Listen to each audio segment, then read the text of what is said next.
He texted me divorce papers while I was burying my father. 2 months later, I bought his failing company as the anonymous investor he'd been desperately courting. 3 years ago, I was the wife he controlled with financial abuse. Now I'm the CEO whose signature he needs to save his career. And it all started with 7 words delivered coldly to my phone at my darkest moment. I want a divorce. Papers attached.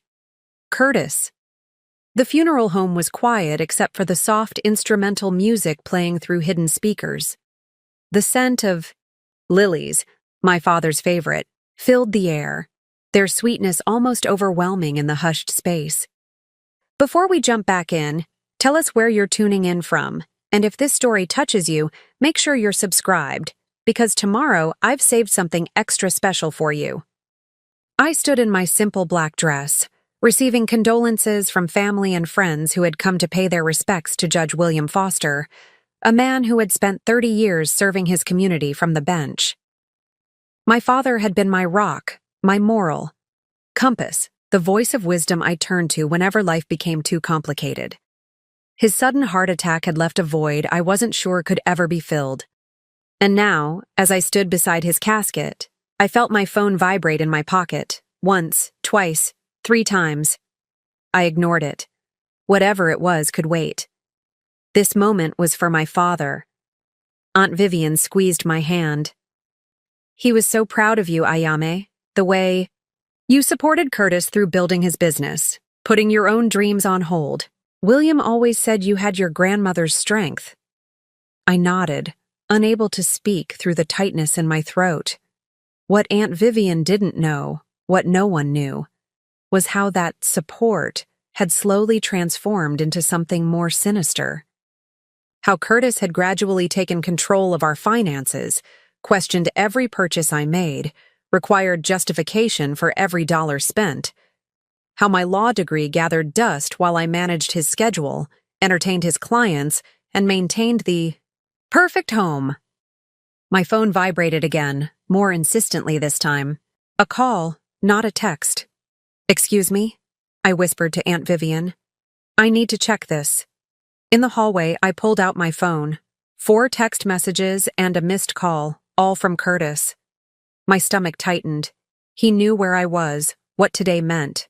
For him to contact me repeatedly now meant something was very wrong. I opened the texts.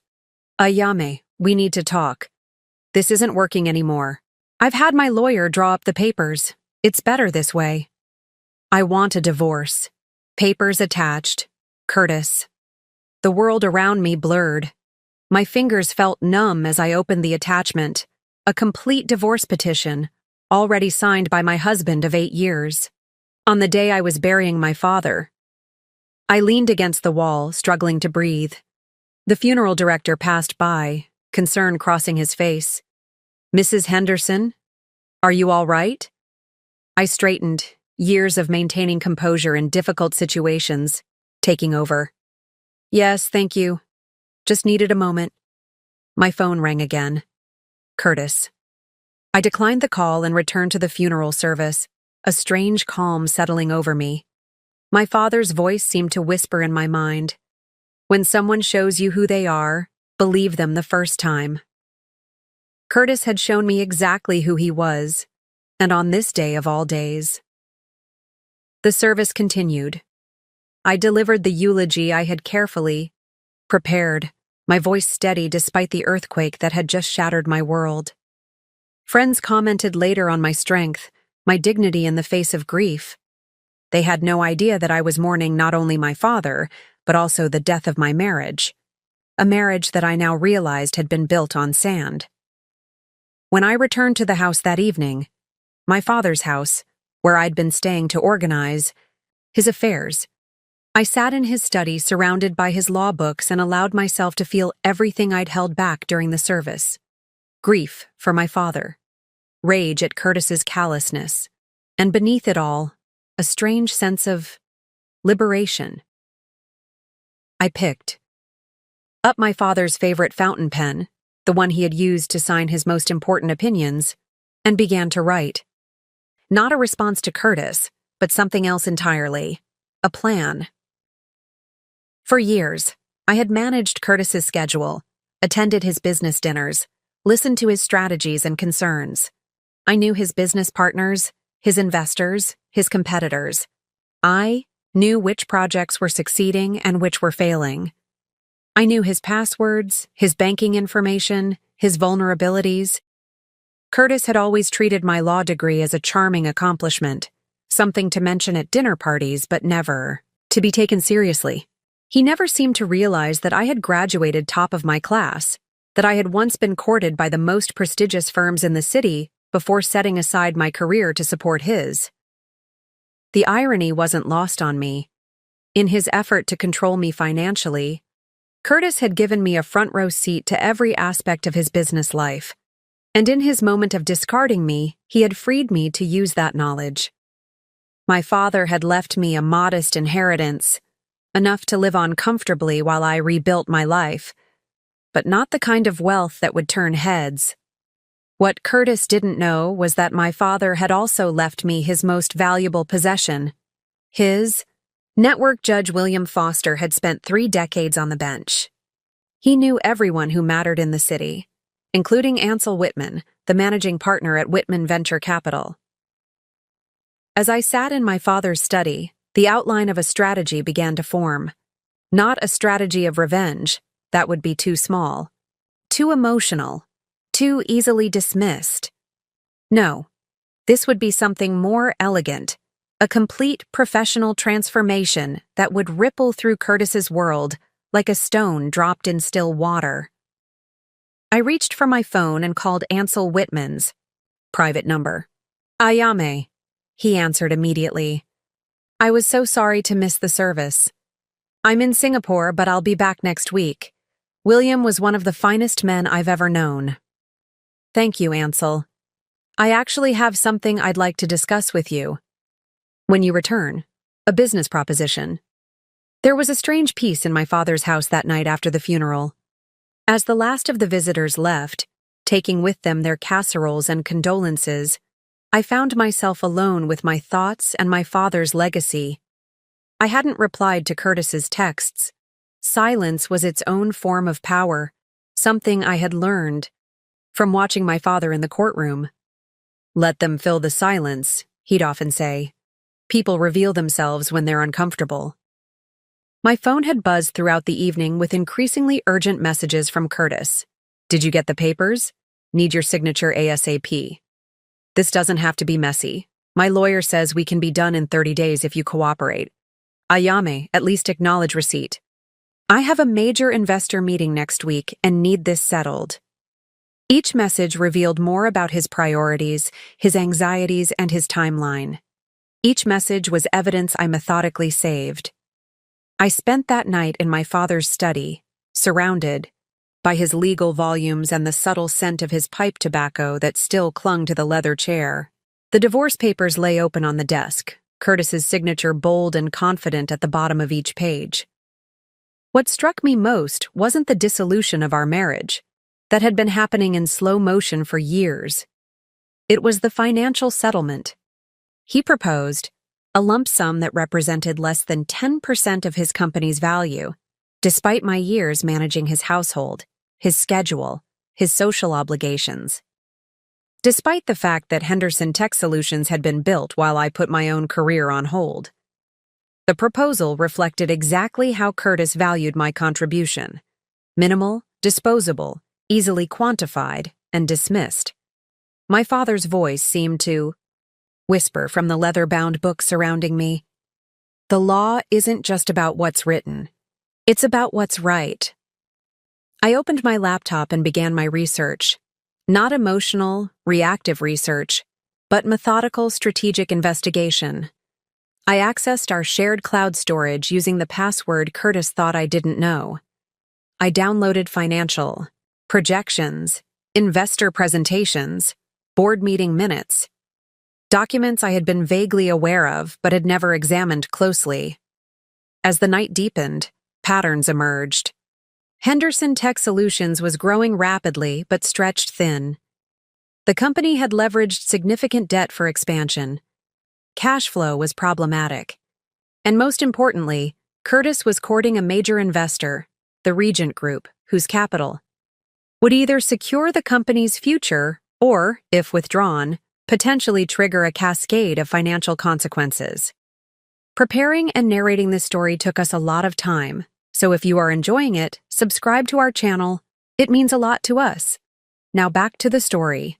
A text from Curtis at 2 a.m. only confirmed my analysis.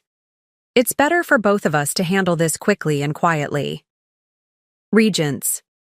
Due diligence team arrives next week. Messy personal issues could complicate things. I smiled for the first time that day. Curtis wasn't just being callous, he was being strategic.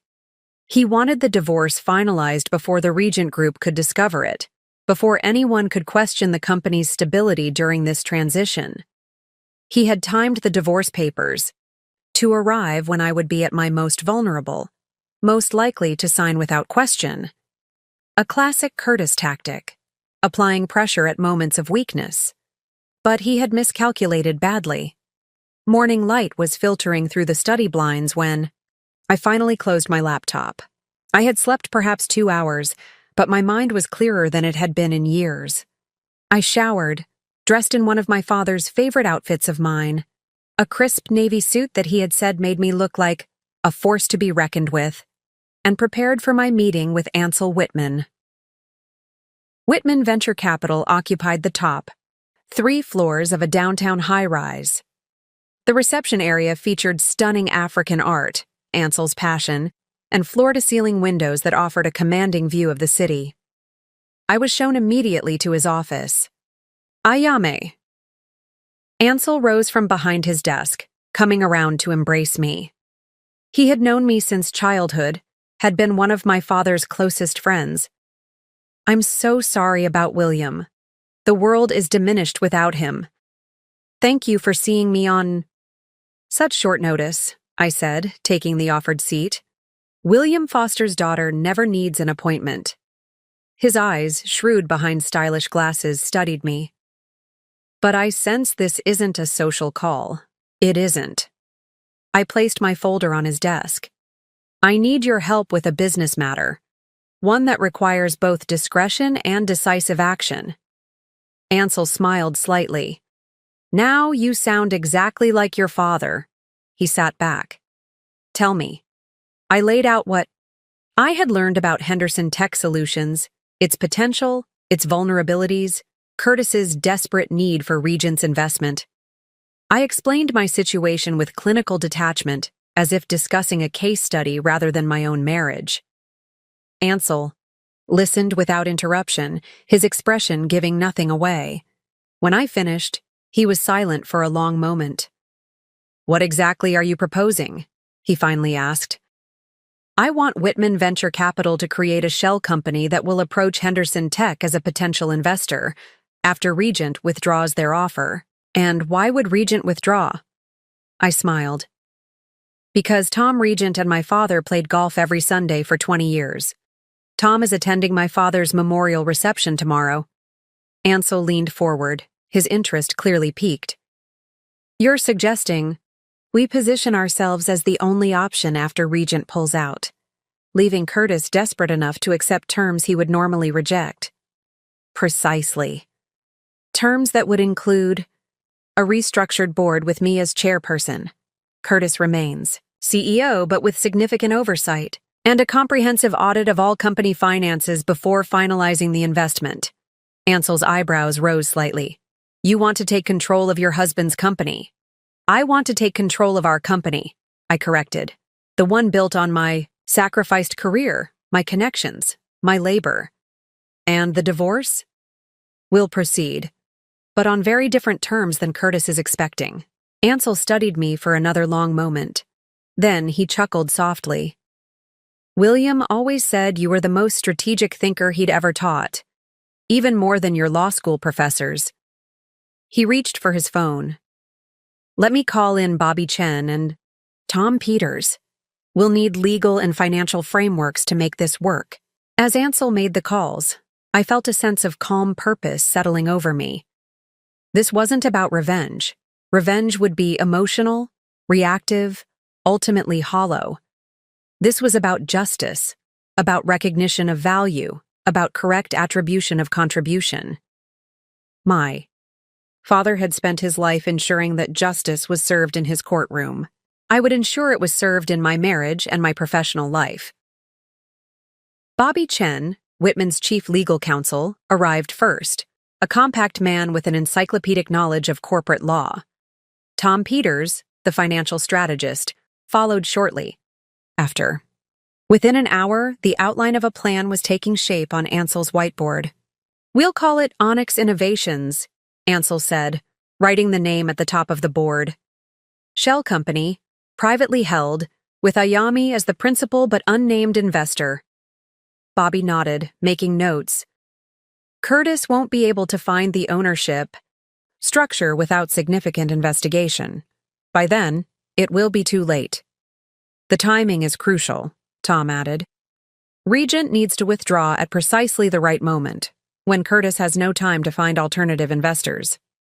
I listened to these experts build on my initial concept, refining it into something elegant and irrefutable. For years, Curtis had treated me as decorative rather than strategic. He was about to discover how costly that misconception would be. My phone buzzed with another text from Curtis. "My lawyer needs an answer by tomorrow. Don't make this difficult, Ayami." I smiled as I placed the phone face down on the table. Curtis had no idea what difficult truly meant. But he would learn. My father's memorial reception was held at our family home, the elegant Victorian where I'd grown up watching him dispense wisdom to everyone from Supreme Court justices to the neighborhood children. The house was filled with judges, attorneys, and community leaders whose lives had been touched by William Foster's integrity and compassion. I moved through the rooms in a simple black dress, accepting condolences with quiet grace. To anyone watching, I was the grieving daughter, holding herself together through sheer will. Only I knew that beneath my composed exterior, strategic calculations were constantly running. Curtis was noticeably absent. He had sent an elaborate flower arrangement with a card expressing his deepest sympathies during this difficult time, as if he were a distant acquaintance rather than my husband of 8 years. The arrangement sat in the foyer, a silent testament to his priorities. He was too busy preparing for the Regent meeting to attend his father-in-law's memorial. His absence was, in its way, a gift. It allowed me to speak freely with Tom Regent when he arrived midway through the afternoon. Tom was in his 60s, with silver hair and the weathered face of a man who spent his weekends on the golf course regardless of weather. He embraced me, warmly. "Ayame, my dear. William was one of the finest men I've ever known. This world is poorer without him." "Thank you for coming, Tom," I said, leading him to a quiet corner of the study. "Father always looked forward to your Sunday games." Tom's eyes crinkled with fond remembrance. "He beat me more often than not. Said a judge had to have a better poker face than a businessman." He studied me for a moment. "You have his eyes. Same way of seeing right through pretense." I smiled slightly. "Perhaps that's why I've been thinking about something Father once told me about you. He said Tom Regent never makes an investment without understanding the personal character of those he's investing in." Tom's expression shifted subtly, becoming more attentive. "William understood business better than most judges. Character is the one variable that can't be quantified on a balance sheet. That's why I wanted to speak with you privately," I said. "About Henderson Tech Solutions." His eyebrows rose slightly. "Curtis's company? I have a preliminary meeting with them next week." "I know." I kept my voice steady, factual. "And before you proceed, there are elements of the company's situation and its leadership that you should be aware of." I handed him a folder, not filled with emotional accusations or personal grievances, but with carefully selected documents, financial projections that didn't align with the company's actual performance, evidence of cash flow issues carefully obscured in investor presentations, and a copy of the divorce papers Curtis had sent during my father's funeral. Curtis is presenting Henderson Tech as a stable, growing company with strong leadership, I said as Tom reviewed the documents. The reality is more complicated. Tom's expression darkened as he came to the divorce papers. He sent these during William's funeral? His tone held genuine outrage. The timing was deliberate, I replied. Curtis wants the divorce finalized before your due diligence team can discover it. Before questions about the company's stability during a leadership transition can be raised. Tom closed the folder, his expression grim. William mentioned you had put your legal career on hold to support Curtis's business. I did more than put it on hold. I actively contributed to building Henderson Tech through my connections, my unpaid labor, and my support. Yet Curtis values that contribution at less than 10% of the company's worth. Tom was silent for a moment, his fingers tapping thoughtfully on the folder. Then he looked up at me with new respect. What exactly are you asking of me, Ayame? I'm not asking you to make or break a company based on personal matters, I said, carefully. I'm simply providing information that may be relevant to your investment decision. Tom smiled slightly. Just like your father, never telling people what to do, just making sure they have all the facts. He tucked the folder under his arm. Consider your information received. I'll have my team take a closer look at Henderson Tech's financials before we proceed further. As Tom rejoined the reception, I felt a calm certainty. The Regent investment, Curtis's financial salvation, was now in serious jeopardy. The next morning, I visited the offices of Davidson, Chen and Associates. Bobby Chen, who had been part of our planning meeting at Whitman Venture Capital, was waiting for me. Everything is prepared, he said, leading me into a conference room where documents were laid out on the polished table. The counter-petition, the financial disclosure requirements, and the temporary injunction. I reviewed each document carefully, my legal training allowing me to understand every clause, every strategic implication. This wasn't just a divorce response, it was a precisely calibrated legal counter-move. The counter-petition rejected Curtis's proposed settlement and demanded full financial disclosure of all personal and business assets. The temporary injunction would prevent Curtis from making any significant business decisions, including accepting new investors, without court approval, until the financial disclosure was complete. If granted, the injunction would effectively freeze Curtis's ability to close any deal with a new investor, including our shell company, Onyx Innovations. But we had planned for that. The timing would be crucial. This is aggressive, Bobby noted, as I signed the documents. Curtis will fight it. Let him, I replied. Every hour he spends fighting this is an hour he's not securing new investment, and time is not on his side. The judge assigned to your case is Honorable Marcus Johnson, Bobby said. He served with your father on the bench for 15 years. Nodded, recognizing the name. He'll evaluate the injunction request fairly, that's all we need. As I left Bobby's office, my phone buzzed with a text from Curtis, the first in 24 hours. My lawyer hasn't heard from you. Deadline is today? Don't turn this into a battle you can't win, Ayame, I smiled slightly. Curtis had always underestimated me, treating my legal knowledge as theoretical rather than practical, my strategic thinking as non-existent rather than carefully concealed. That underestimation was about to become his greatest vulnerability. By afternoon, Curtis would be served with my counter-petition and the temporary injunction at his office, publicly, visibly. His carefully maintained image of a successful CEO confidently expanding his business would be disrupted by the reality of a messy divorce and potential financial investigation. I sent a brief text to Ansel. Counter-petition filed. Injunction requested. Proceed with Onyx preparations. The pieces were falling into place. The first move in our strategic game had been Curtis's cruel text during my father's funeral. The countermove was now mine, and Curtis had no idea what was coming.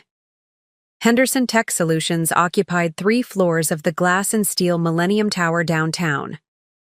I had helped select the location 3 years earlier, recognizing that the prestigious address would lend credibility to Curtis's growing company. The building's soaring atrium featured a coffee shop with an excellent view of the main entrance, the perfect place for me to wait. Curtis didn't know I was there, of course. As far as he was concerned, I was still secluded in grief at my father's house, hopefully reviewing his divorce papers. He had no idea I was sipping a latte, watching the main entrance at precisely 2:15 p.m. when Bobby Chen's process server, a tall woman in a tailored suit, entered the building. My phone buzzed with a text from the process server. In the elevator.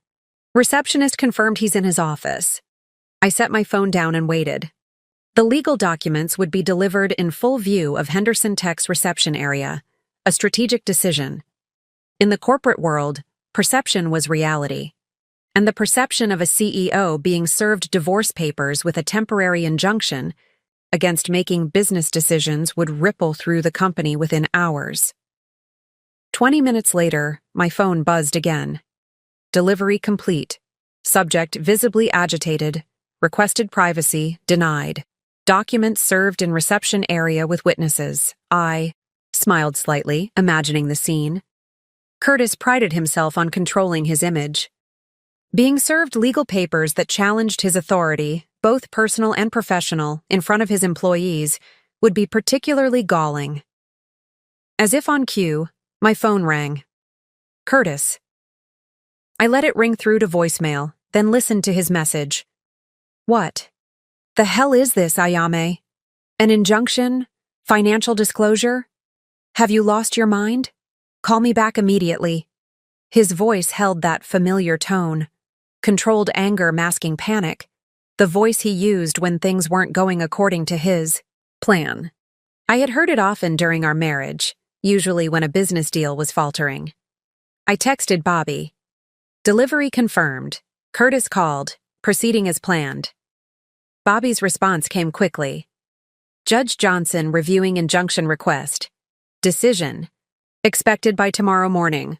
Perfect timing.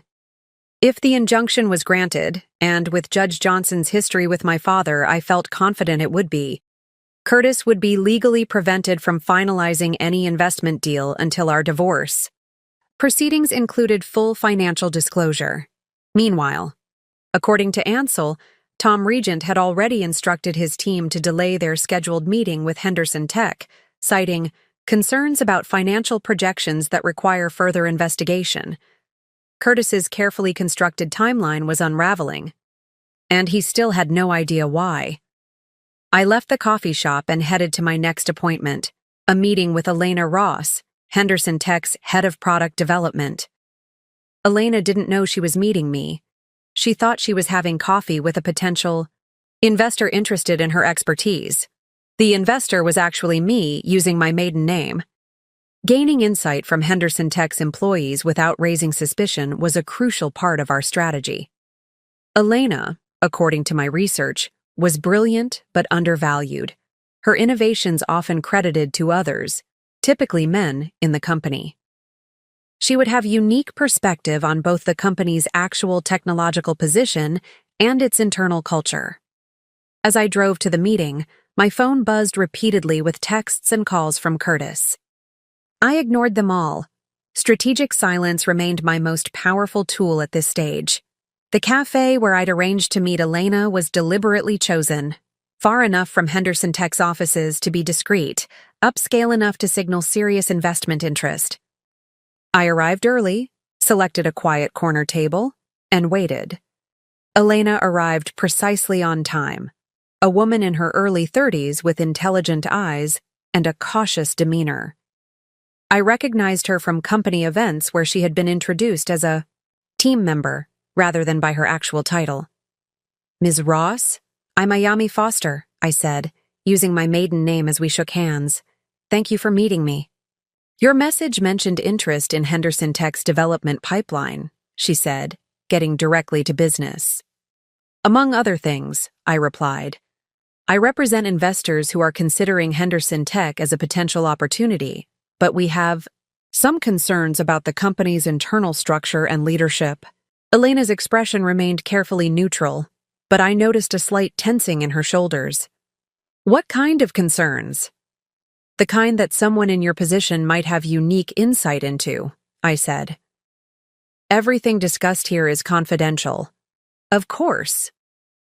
For the next hour, Elena provided a candid assessment of Henderson Tech's technological position, stronger than Curtis represented in some areas, significantly weaker in others.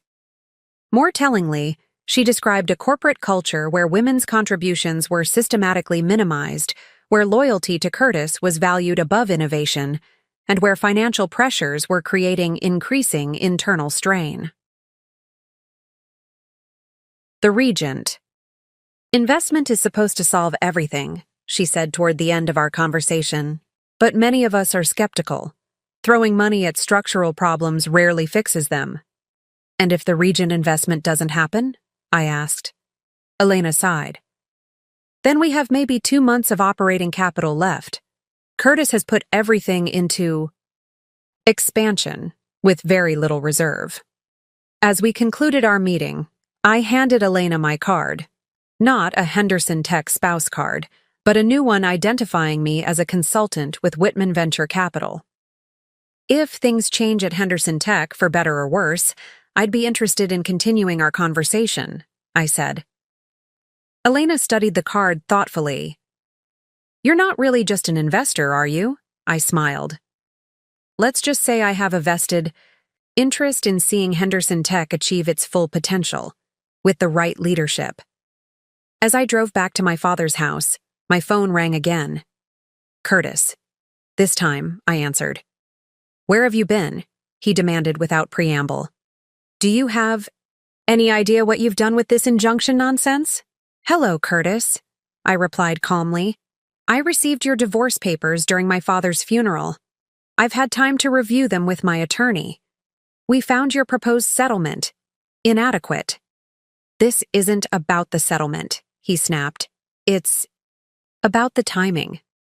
I have critical business decisions that can't wait for some drawn-out financial disclosure. You mean the Regent investment? I asked innocently. There was a pause. Then, how do you know about Regent? I know many things you assume I don't, Curtis. That's becoming a pattern. Ayame, be reasonable. Henderson Tech employs 50 people. Their livelihoods depend on this investment going through. I'm being perfectly reasonable, I replied. All I'm asking for is full financial disclosure before any major business decisions are made. Standard procedure in a divorce involving significant assets. There's nothing standard about this, his voice rose. You've never shown any interest in the business side of things before. Another miscalculation on your part, I said, echoing my thoughts from days earlier. What's that supposed to mean? It means the injunction hearing is tomorrow morning. I suggest you prepare your financial disclosures rather than wasting time trying to intimidate me. I ended the call before he could respond, then texted Ansel. Curtis is panicking. Time to introduce Onyx Innovations. The county courthouse was a familiar space to me. I had spent countless hours there during law school, watching my father preside over cases with unwavering fairness. Now, I walked its marble halls as a petitioner, aware of the curious glances from attorneys and clerks who recognized me as Judge Foster's daughter. Bobby Chen met me at the entrance to Courtroom C, where Judge Marcus Johnson would hear our injunction request. Bobby looked impeccable in a charcoal suit, his expression confident. Curtis's attorney filed an emergency motion to deny the injunction. He informed me quietly as we walked. Claims it would cause irreparable harm to Henderson Tech's business operations. As expected, I replied. Have they provided the financial disclosures? Partial ones at best. They're stalling, hoping to get the injunction lifted before having to reveal everything. We entered the courtroom to find Curtis already seated at the respondent's table with his attorney, Richard Davenport, a divorce lawyer known for aggressive tactics and representing high-net-worth clients. Curtis wore his standard power suit, his expression carefully composed, but I could see the tension in his shoulders, the barely contained agitation in his movements. He didn't look at me as Bobby, and I took our seats at the petitioner's table. Judge Johnson entered, and the bailiff called the court to order. The judge, a contemporary of my father's with a reputation for no-nonsense efficiency, glanced briefly at me with something like sympathy before his expression returned to professional neutrality. "Henderson versus Henderson," he announced, reviewing the papers before him. "Petition for temporary injunction pending full financial disclosure in divorce proceedings." He looked up.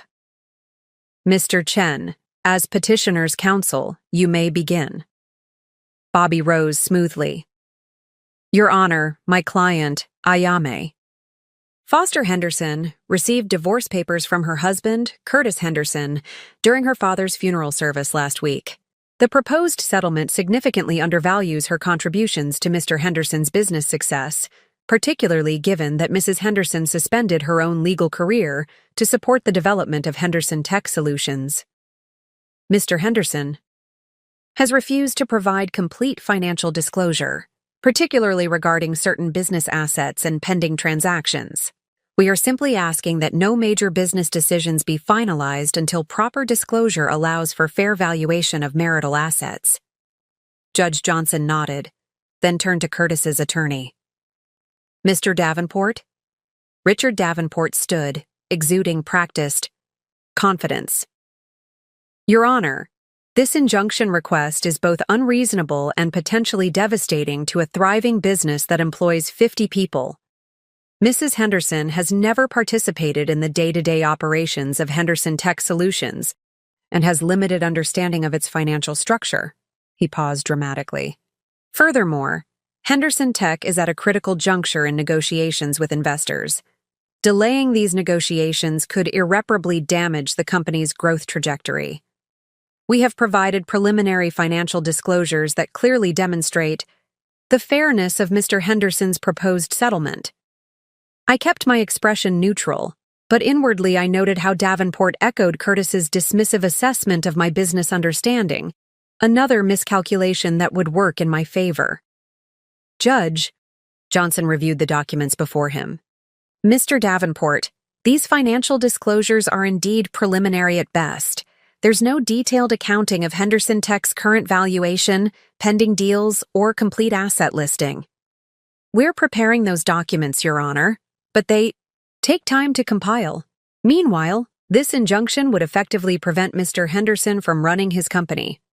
"Not at all," Bobby countered. "The injunction merely prevents finalizing major investment or acquisition deals without court approval until financial disclosure is complete. Day-to-day operations would continue unaffected." Judge Johnson seemed to consider this, then turned to Curtis directly. "Mr. Henderson, how quickly can you provide complete financial disclosure for all personal and business assets?" Curtis shifted uncomfortably. "Your Honor, as my counsel explained, compiling comprehensive financial documentation for a tech company with multiple product lines and international clients is complex. It could take weeks." "I see," Judge Johnson replied, his tone suggesting he saw more than Curtis might like. "And these investor negotiations Mr. Davenport mentioned, how imminent are they?" Curtis hesitated, caught between contradicting his attorney's urgency claims and admitting the negotiations couldn't wait for financial disclosure. "We have interested parties currently conducting due diligence. Timing is sensitive, Judge." Johnson nodded, then delivered his ruling with the decisive clarity I remembered from my father. "The court grants the temporary injunction. Mr. Henderson is prohibited from finalizing any major business transactions, including investment deals or acquisitions exceeding $50,000, without either Mrs. Henderson's written consent or court approval following complete financial disclosure." Curtis's face darkened, but Judge Johnson wasn't finished. "Mr. Henderson, you have 7 business days to provide complete financial disclosure of all personal and business assets. Failure to comply will result in additional restrictions." He fixed Curtis with a stern look. "This court takes a dim view of attempting to rush divorce proceedings to facilitate business deals, particularly when one party is grieving the loss of a parent. The gavel fell, and Curtis immediately turned to confer with his attorney, still avoiding looking at me directly.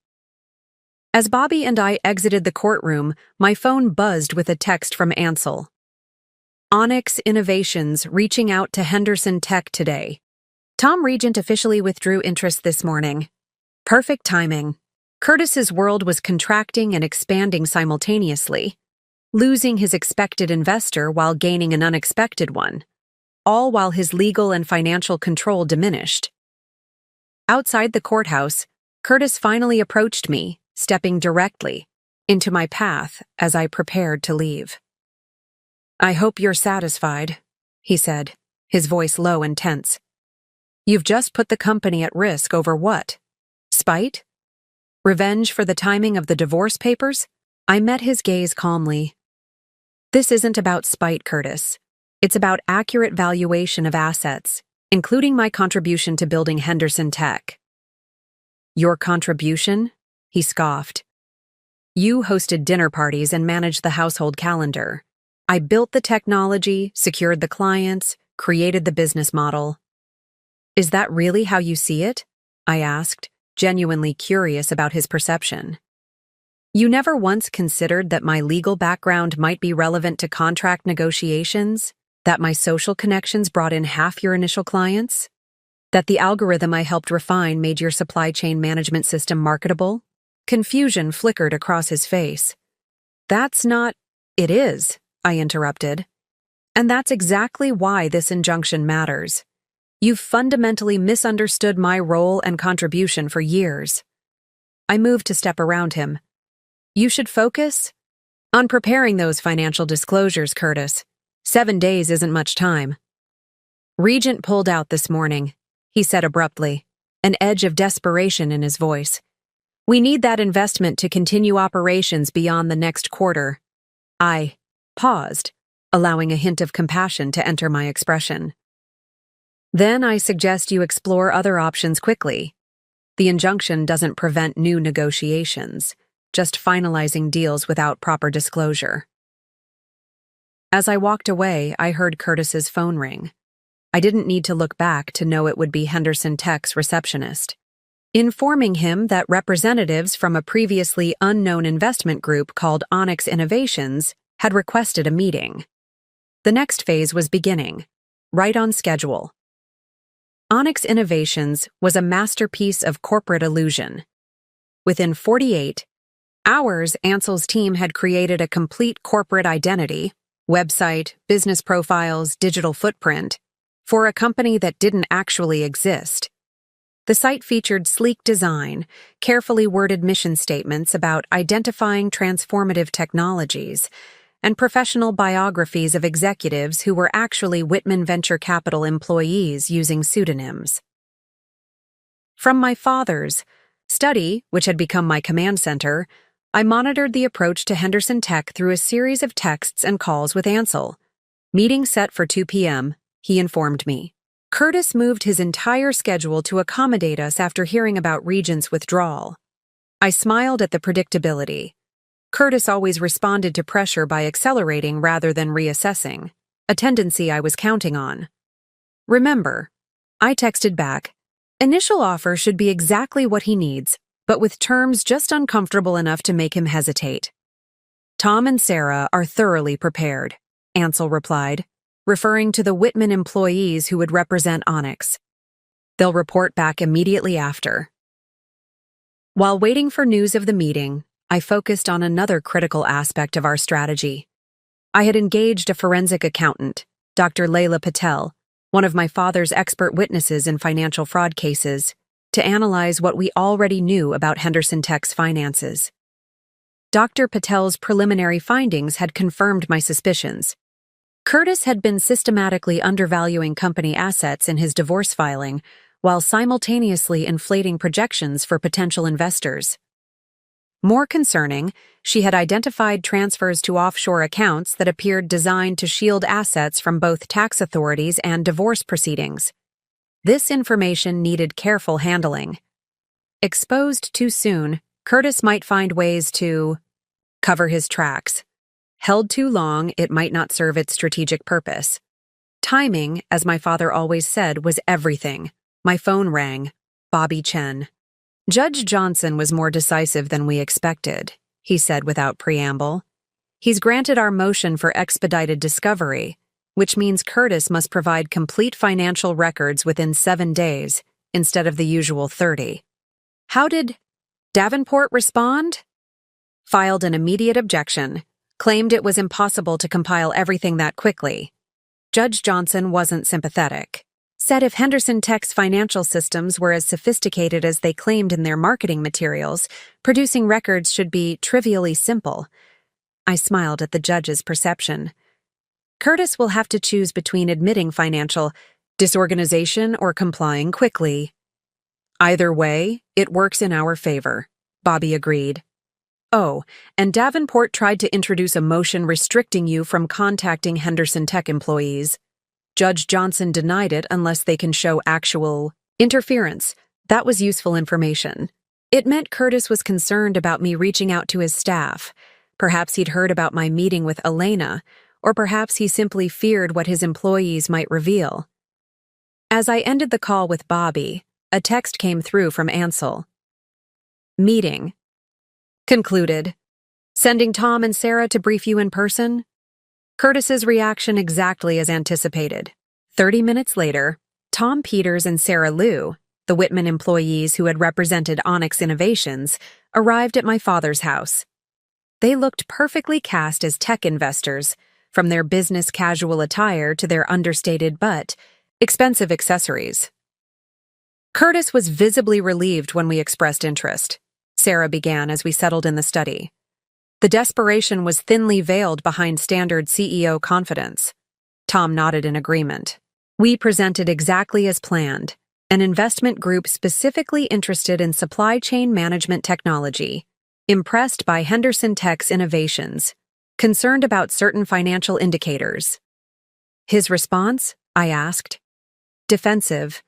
About the financials, though he tried to disguise it as growth-focused strategy, Sarah replied. He admitted Regent's withdrawal, but framed it as a mutual decision to pursue different directions. When we mentioned the specific investment amount, exactly what Dr. Patel calculated he needs for the next 6 months of operations, his eyes literally widened, Tom added. It was clearly the figure he needed to hear. And the terms? I asked.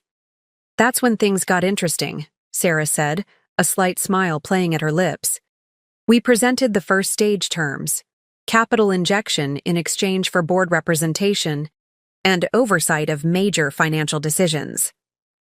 Curtis initially balked, said Henderson Tech has always maintained founder control. But then we mentioned that we're considering several investments in the sector, and this was just an initial discussion, Tom continued. His demeanor shifted immediately. He became much more accommodating, asked what would be needed to move forward expeditiously. Which is when we introduced the second stage terms, Sarah added. Due diligence completed within 2 weeks, restructured board with Onyx Holding, 3 of 7 seats, comprehensive audit of all financial systems before finalizing. I nodded, picturing Curtis's reaction. He would hate the loss of control, but would be trapped by his financial timeline. And his response? He said he needs to consult with his team, but he's already scheduled a follow-up meeting for tomorrow, Tom replied. And he asked repeatedly about our timeline for finalizing the investment. Did he mention the injunction? I asked. Sarah nodded. Near the end. Said there was a temporary legal matter that might require court approval for finalizing any investment, but assured us it was a formality that wouldn't impact the company's operations. Minimizing as expected, I murmured. Did he ask about Onyx's background or investors? Repeatedly, Tom confirmed. We gave the prepared responses. Private investment group, confidential limited partners, specializing in undervalued tech companies with strong intellectual property. He tried to research us during the meeting, Sarah added with a slight smirk. I saw him searching on his phone under the table. The Onyx digital footprint you created held up perfectly. I felt a sense of satisfaction at how precisely our strategy was unfolding. Curtis was responding exactly as predicted, pursuing the Onyx opportunity with minimal due diligence because he was desperate for capital, while simultaneously trying to circumvent the injunction's restrictions. "What's our next move?" Tom asked. "Maintain exactly this posture," I replied. "Interested but discerning. Willing to move quickly but requiring transparency. Curtis needs to believe Onyx is his salvation, but with conditions just uncomfortable enough to keep him off balance." As Tom and Sarah left to prepare for tomorrow's follow-up meeting, my phone buzzed with a text from Curtis, the first direct communication since our courthouse encounter. "We need to discuss the injunction. I have potential investors who can save the company, but your legal maneuvers are creating obstacles. This isn't just about us anymore. It's about the livelihoods of 50 employees. Call me." I set the phone down without responding.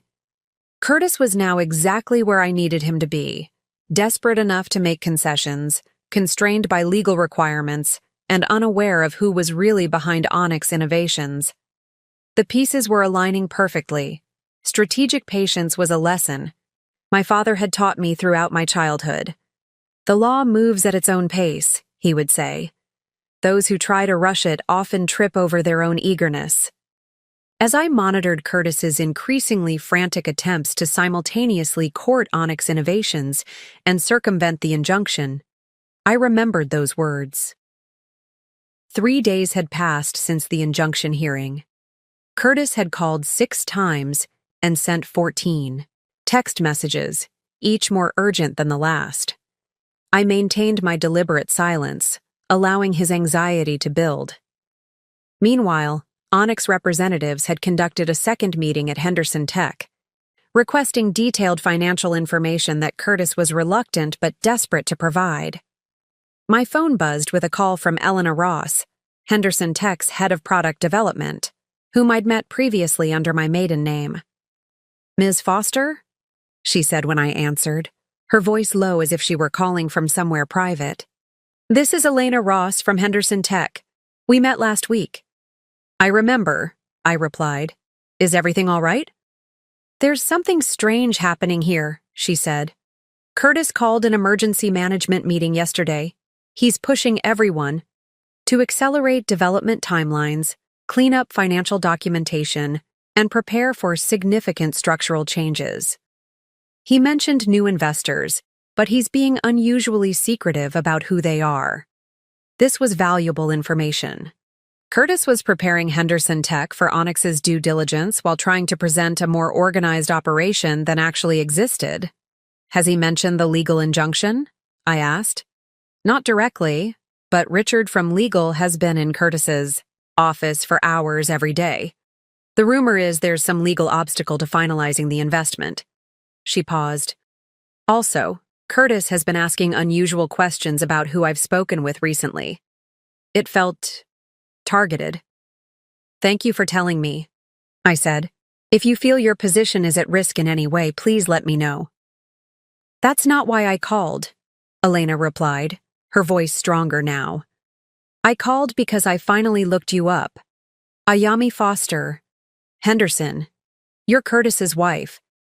I hadn't expected this development so soon, but I remained calm. "Yes, we're currently separated. And you're obviously involved in whatever's happening with the company." It wasn't a question. I don't care about the personal drama, but I do care about the future of my team and our technology. Are you trying to destroy Henderson Tech? Quite the opposite, I assured her. I'm trying to ensure it fulfills its potential with proper leadership and financial management. There was a long pause. I've watched Curtis take credit for other people's innovations for years, Elena finally said. Especially women's work. Whatever you're doing. Well, let's just say I'm not the only one who wouldn't mind seeing some accountability. After ending the call, I contacted Bobby Chen to update him on the situation at Henderson Tech. Curtis filed a motion to modify the injunction this morning, Bobby informed me. Claims he needs to secure emergency funding to maintain operations and can't wait for complete financial disclosure. Exactly as expected, I replied. What's our counter? We've already filed it. We're not opposing modification of the injunction. We're simply requesting that any investment agreement be reviewed by the court before finalization, with our forensic accountant allowed to examine the terms. This approach was strategically calibrated. By not directly opposing the modification, we appeared reasonable while still maintaining oversight. Curtis would be caught between revealing the Onyx deal to the court and our scrutiny, or abandoning his best funding option. Later, that afternoon, Ansel called with an update from the Onyx team's second meeting. Curtis is getting desperate, he reported. He's offering additional equity to speed up the process, practically begging for a preliminary commitment letter he can show to interested parties. By which he means the court, I noted. Precisely.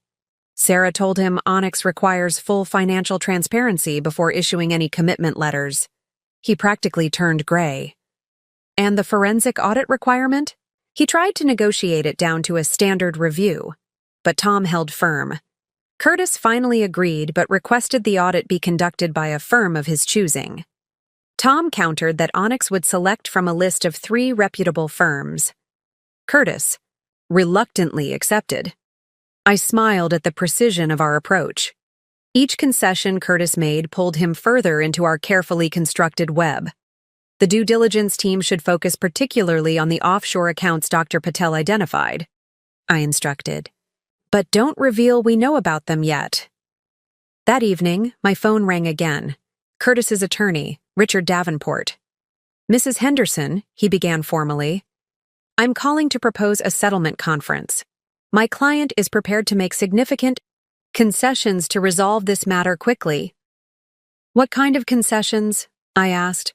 Although I already knew what was coming, an increased settlement figure, 15% of Henderson Tech's current valuation instead of 10%, plus the house and all personal property. I almost laughed at the minimal increase. Mr. Davenport, your client's definition of significant needs recalibration. What else? Davenport cleared his throat. In exchange, Mr. Henderson requests immediate lifting of the injunction to allow for a pending investment opportunity. The mysterious Onyx innovations? I asked innocently. There was a pause. You're aware of them? I make it my business to be informed, Mr. Davenport, and my answer is no. I won't accept an arbitrary percentage based on a valuation your client controls. I require full financial disclosure as ordered by the court. Mrs. Henderson? Davenport's tone grew sharper. Your insistence on this injunction is jeopardizing Henderson Tech's future. If the company fails due to inability to secure investment, there will be nothing left to divide in the divorce. Then perhaps your client should provide the court-ordered financial disclosure more quickly, I suggested. Judge Johnson gave him 7 days. It's been 3. After ending the call with Davenport, I sent a text to Bobby. Settlement offer made and rejected. 15% and lifting the injunction. Bobby's response came quickly. Predictable and inadequate. Curtis filed financial disclosures today, clearly rushed and incomplete. Judge Johnson has scheduled a hearing for day after tomorrow to review compliance. Everything was proceeding according to plan. Curtis was attempting to resolve the situation through increasingly desperate measures, offering slightly better settlement terms, filing incomplete financial disclosures, pushing for modification of the injunction. Meanwhile, Onyx Innovations continued to present itself as Henderson Tech's potential salvation, always just out of reach unless Curtis met their increasingly demanding conditions.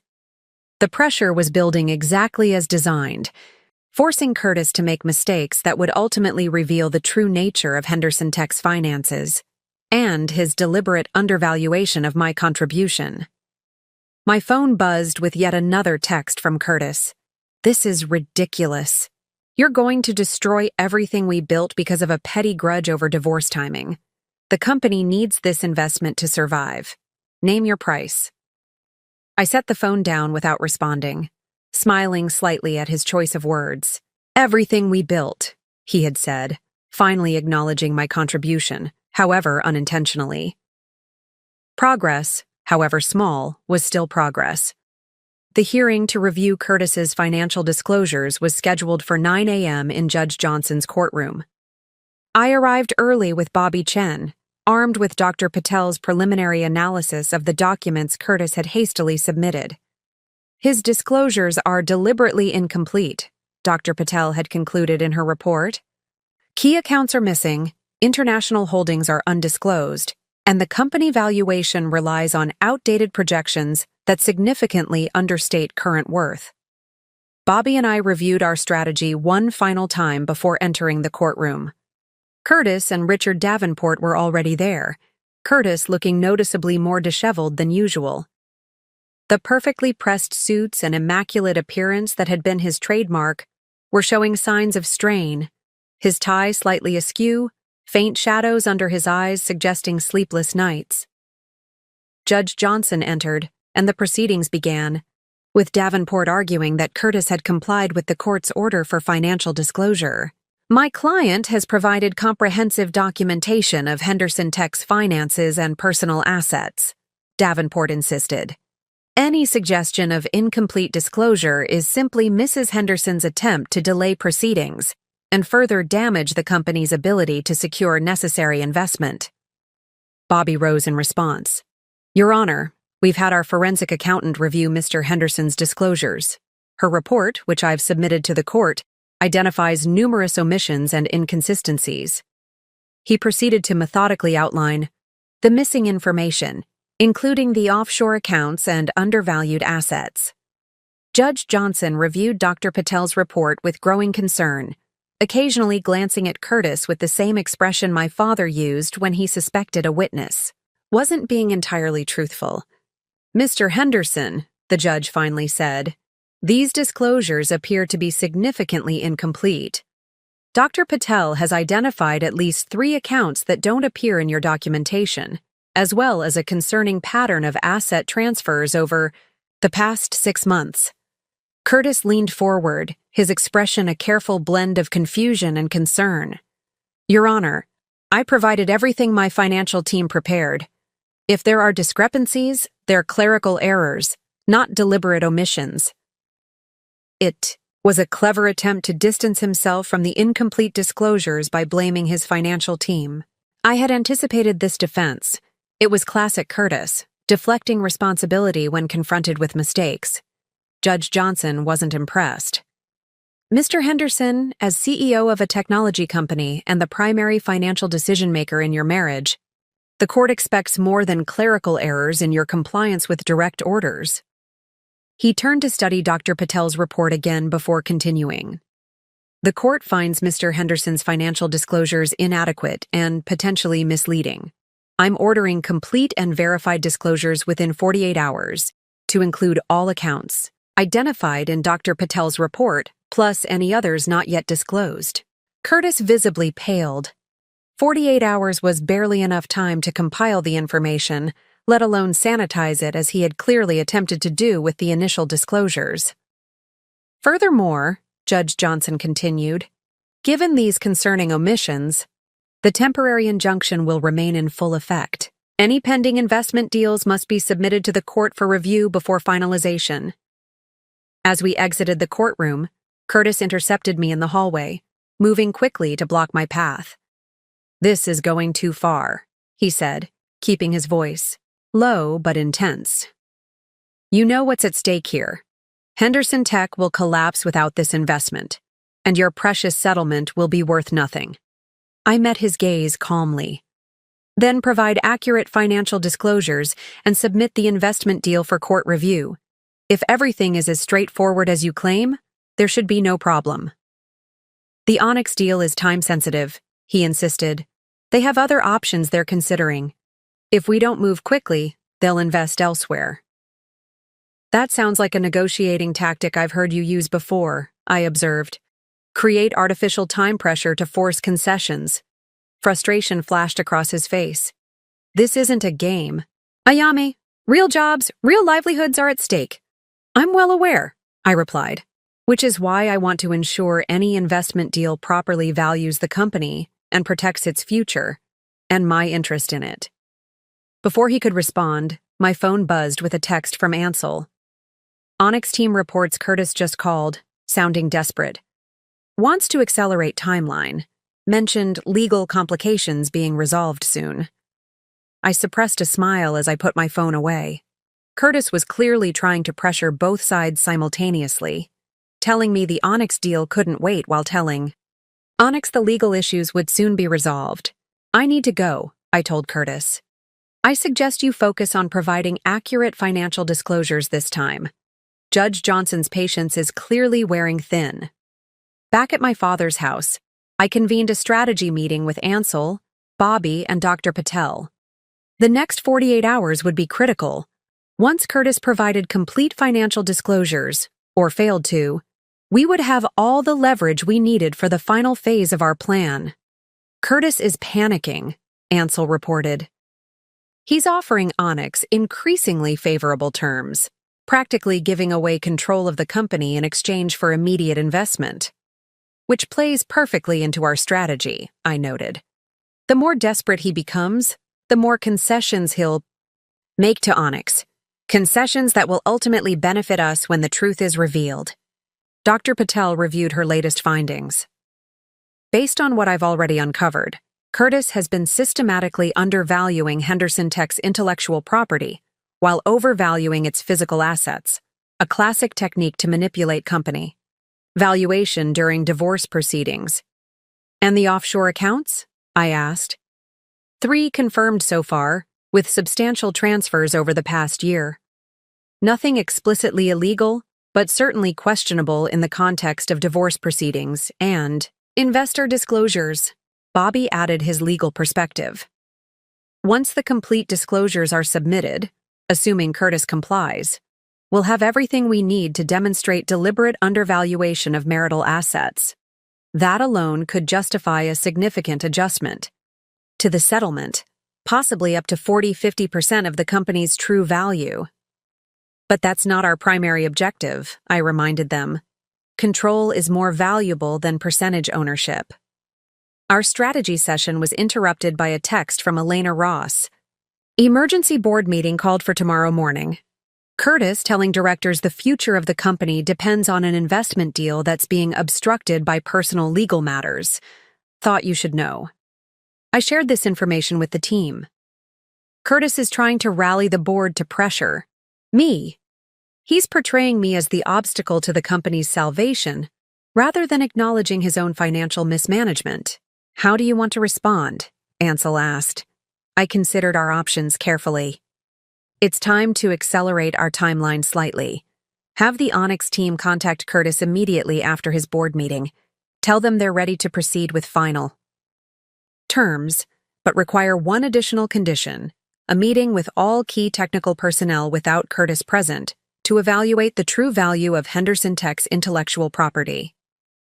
He'll hate that, Ansel noted with a slight smile. Exactly, but he'll be too desperate to refuse. As the meeting concluded, I felt a sense of calm certainty. Everything was proceeding according to plan, with Curtis reacting exactly as anticipated at every stage. His desperation was growing, his options narrowing, and his control slipping away, all while he remained completely unaware of who was really behind Onyx Innovations. The next phase would bring us one step closer to the final revelation. The Henderson Tech Solutions conference room had floor-to-ceiling windows overlooking the city skyline, a view I had helped select for its ability to impress clients and investors. Today, that same view served as the backdrop for a critical meeting between the Onyx Innovations team and Henderson Tech's key technical personnel, a meeting deliberately scheduled while Curtis was occupied with completing his court-ordered financial disclosures. I wasn't physically present, of course, but I monitored the situation through regular updates from Sarah Liu, who was leading the Onyx team. The meeting had been strategically designed to accomplish 2 objectives: gather unfiltered information about Henderson Tech's true technological capabilities, and create a sense of alliance between Onyx and the technical team, separate from Curtis's influence. Technical assessment underway, Sarah texted. Elena leading discussion. Curtis tried to join, but Tom intercepted him with investor questions in his office. Perfect. Tom Peters would keep Curtis occupied while Sarah conducted the technical evaluation without his controlling presence. Meanwhile, Bobby Chen was at the courthouse, monitoring the submission of Curtis's complete financial disclosures. The 48-hour deadline was approaching, and according to Bobby, Curtis's legal team had been working frantically to compile the required documentation. "Financial disclosure package just submitted," Bobby texted. "Much more substantial than the Yao first version. Dr. Patel is reviewing now." The pieces were falling into place exactly as planned. With Curtis distracted by multiple pressures, the court deadline, the Onyx meeting, the board's concerns, he was unable to maintain the careful control that had characterized his management style. My phone rang. Elena Ross. "They're gone," she said without preamble. "The Onyx team just left after a 3-hour deep dive into our technology." "How did it go?" I asked. "Honestly, it was the most thorough and intelligent assessment we've ever had from potential investors. They actually understood the technology, asked insightful questions, and seemed genuinely interested in our development roadmap." She paused. "Very different from the usual investors Curtis brings in, who focus only on market size and revenue projections." "And the team's response to them?" "Overwhelmingly positive. Even the most skeptical engineers were impressed." Another pause. "Curtis is furious, though. He tried repeatedly to join the meeting, but they insisted on speaking with the technical team directly. When he finally got in at the end, it was clear he'd been excluded from substantive discussions. This was exactly the dynamic I had hoped to create, establishing Onyx as an ally to the technical team while positioning Curtis as an obstacle to transparent assessment. "What happens next?" Elena asked. "That depends partly on you and your team," I replied. "How would you feel about a significant change in company leadership?" Her answer came without hesitation.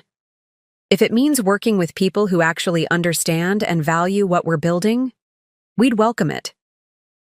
After ending the call with Elena, I received an update from Dr. Patel about Curtis's financial disclosures. "Complete. Review will take time, but initial assessment confirms our suspicions. The offshore accounts contain approximately $3.7 million not disclosed in the first submission. Company valuation understated by at least 30% through creative accounting. Detailed report by evening." With this information, we had everything needed. For the next phase, I called Ansel to coordinate timing. "The technical assessment was a success," I informed him. "The team is favorably disposed toward Onyx and increasingly frustrated with Curtis." "Tom reports the same," Ansel replied. Curtis was agitated throughout their meeting, checking his phone constantly, clearly worried about what was happening with the technical team. "And the financial disclosures confirm significant undervaluation and hidden assets," I added. "We're ready for the next step. The investment proposal?" "Yes, but with a twist. Instead of just offering financing with board control, Onyx should propose a complete leadership restructuring. A new CEO with Curtis remaining as Chief Innovation Officer. Frame it as necessary to satisfy investor concerns about financial management, while recognizing his technical vision." Ansel considered this. "He'll resist losing the CEO position." "Of course, but he's running out of options.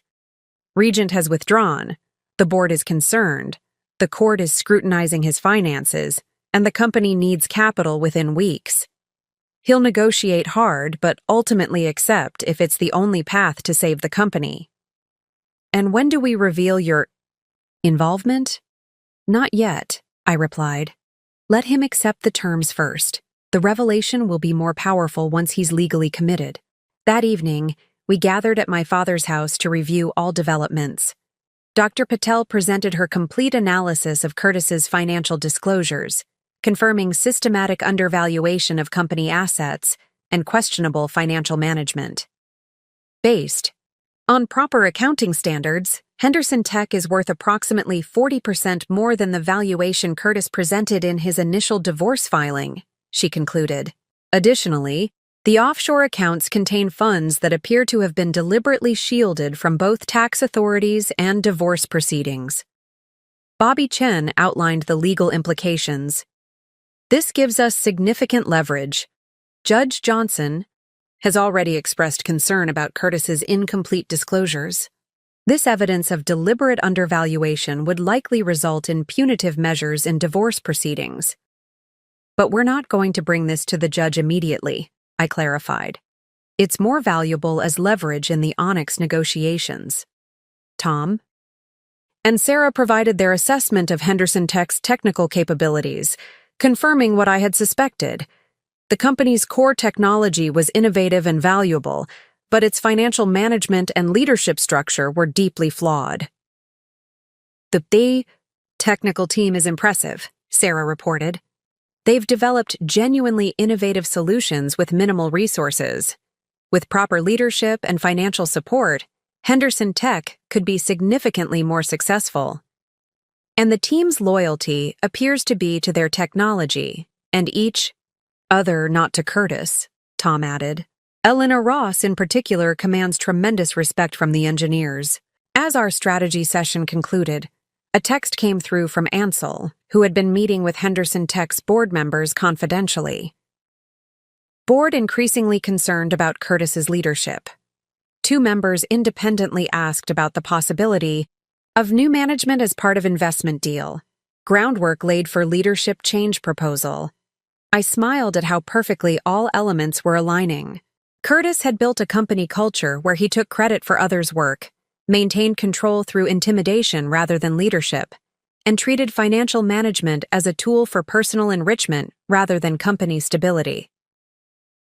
Now that same culture was turning against him, with board members, technical staff, and investors all questioning his leadership while he remained oblivious to the true forces at work. My phone buzzed with yet another text from Curtis. Financial disclosures. Submitted as ordered. I've met all court requirements. Now lift the injunction so we can close this investment deal. Henderson Tech won't survive another month without capital. Once again, I didn't respond. Curtis's desperation was palpable, his demand reflecting his fundamental misunderstanding of both the legal process and his position. The injunction couldn't simply be lifted by my decision. It required court action based on compliance with financial disclosure requirements. More importantly, he still had no idea that his potential savior, Onyx Innovations, was actually the instrument of his reckoning. Tomorrow, Onyx would present its leadership restructuring proposal, forcing Curtis to choose between his ego and the company's survival. The choice would define everything that followed. The Henderson Tech boardroom was set for the most important meeting in the company's history. Onyx Innovations representatives would present their formal investment proposal, the proposal that could either save the company or fundamentally transform it, depending on one's perspective. I monitored developments from my father's study, receiving regular updates from Ansel, who was attending as a special advisor to Onyx, a role that allowed him to observe without raising questions about his connection to me. Board members all present, Ansel texted. Curtis trying to project confidence, but clearly anxious. CFO looks terrified, keeps checking financial projections on his tablet. The company's financial situation had deteriorated exactly as we had projected.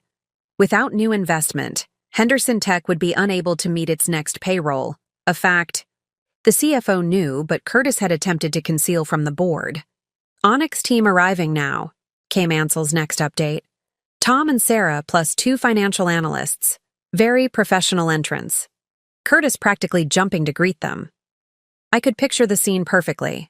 Curtis employing his practiced charm, the desperate CEO disguised as the confident visionary. It was a performance I had witnessed countless times at investor meetings and client presentations. Meanwhile, Bobby Chen was at the courthouse, waiting for Judge Johnson's ruling on Curtis's updated financial disclosures. The timing had been carefully coordinated. The judge's decision would likely come during the Onyx presentation, adding another layer of pressure to Curtis's already precarious position. My phone rang. Bobby, Judge Johnson has reviewed the updated disclosures, he reported. He's satisfied with the completeness but troubled by the discrepancies between the first and second submissions. He's maintaining the injunction with one modification. Curtis can proceed with investment negotiations, but must submit any final agreement for court approval before signing. Perfect, I replied. That gives us exactly the leverage we need for the next phase. I relayed this information to Ansel, who would ensure it reached Tom and Sarah at the appropriate moment in their presentation. For the next hour, I waited for updates, reviewing our strategy one final time. Every element had been carefully calibrated to bring us to this moment, the moment when Curtis would have to choose between his ego and his company's survival. Presentation underway, Ansel texted. First phase standard investment overview, $7.5 million capital injection. Curtis nodding eagerly. This initial figure was deliberately calculated. Exactly what Henderson Tech needed to stabilize operations for the next 6 months, but not enough for significant expansion. The amount would save the company, but keep Curtis dependent on Onyx's continuing support. Second phase governance changes introduced. New board structure with Onyx majority. Curtis frowning but still engaged. The board restructuring had been anticipated. Curtis would resist, but ultimately accepted as necessary to secure funding. The real test would come with the next phase. Leadership restructuring proposal presented. Curtis as CIO, new CEO to be appointed by Onyx. His face just went blank. This was the pivot point, the moment when Curtis realized he would lose his title and public role as CEO. For someone whose identity was so thoroughly wrapped up in his position, this would be nearly unendurable. Curtis objecting strenuously. Claiming company needs his leadership. Tom calmly explaining investor confidence requires financial management expertise Curtis hasn't demonstrated. I could imagine the scene. Curtis becoming increasingly agitated while Tom maintained professional composure, presenting the leadership change not as a punitive measure, but as a necessary condition for investment. Board members surprisingly quiet, not defending Curtis. CFO actually nodded at mention of financial management expertise.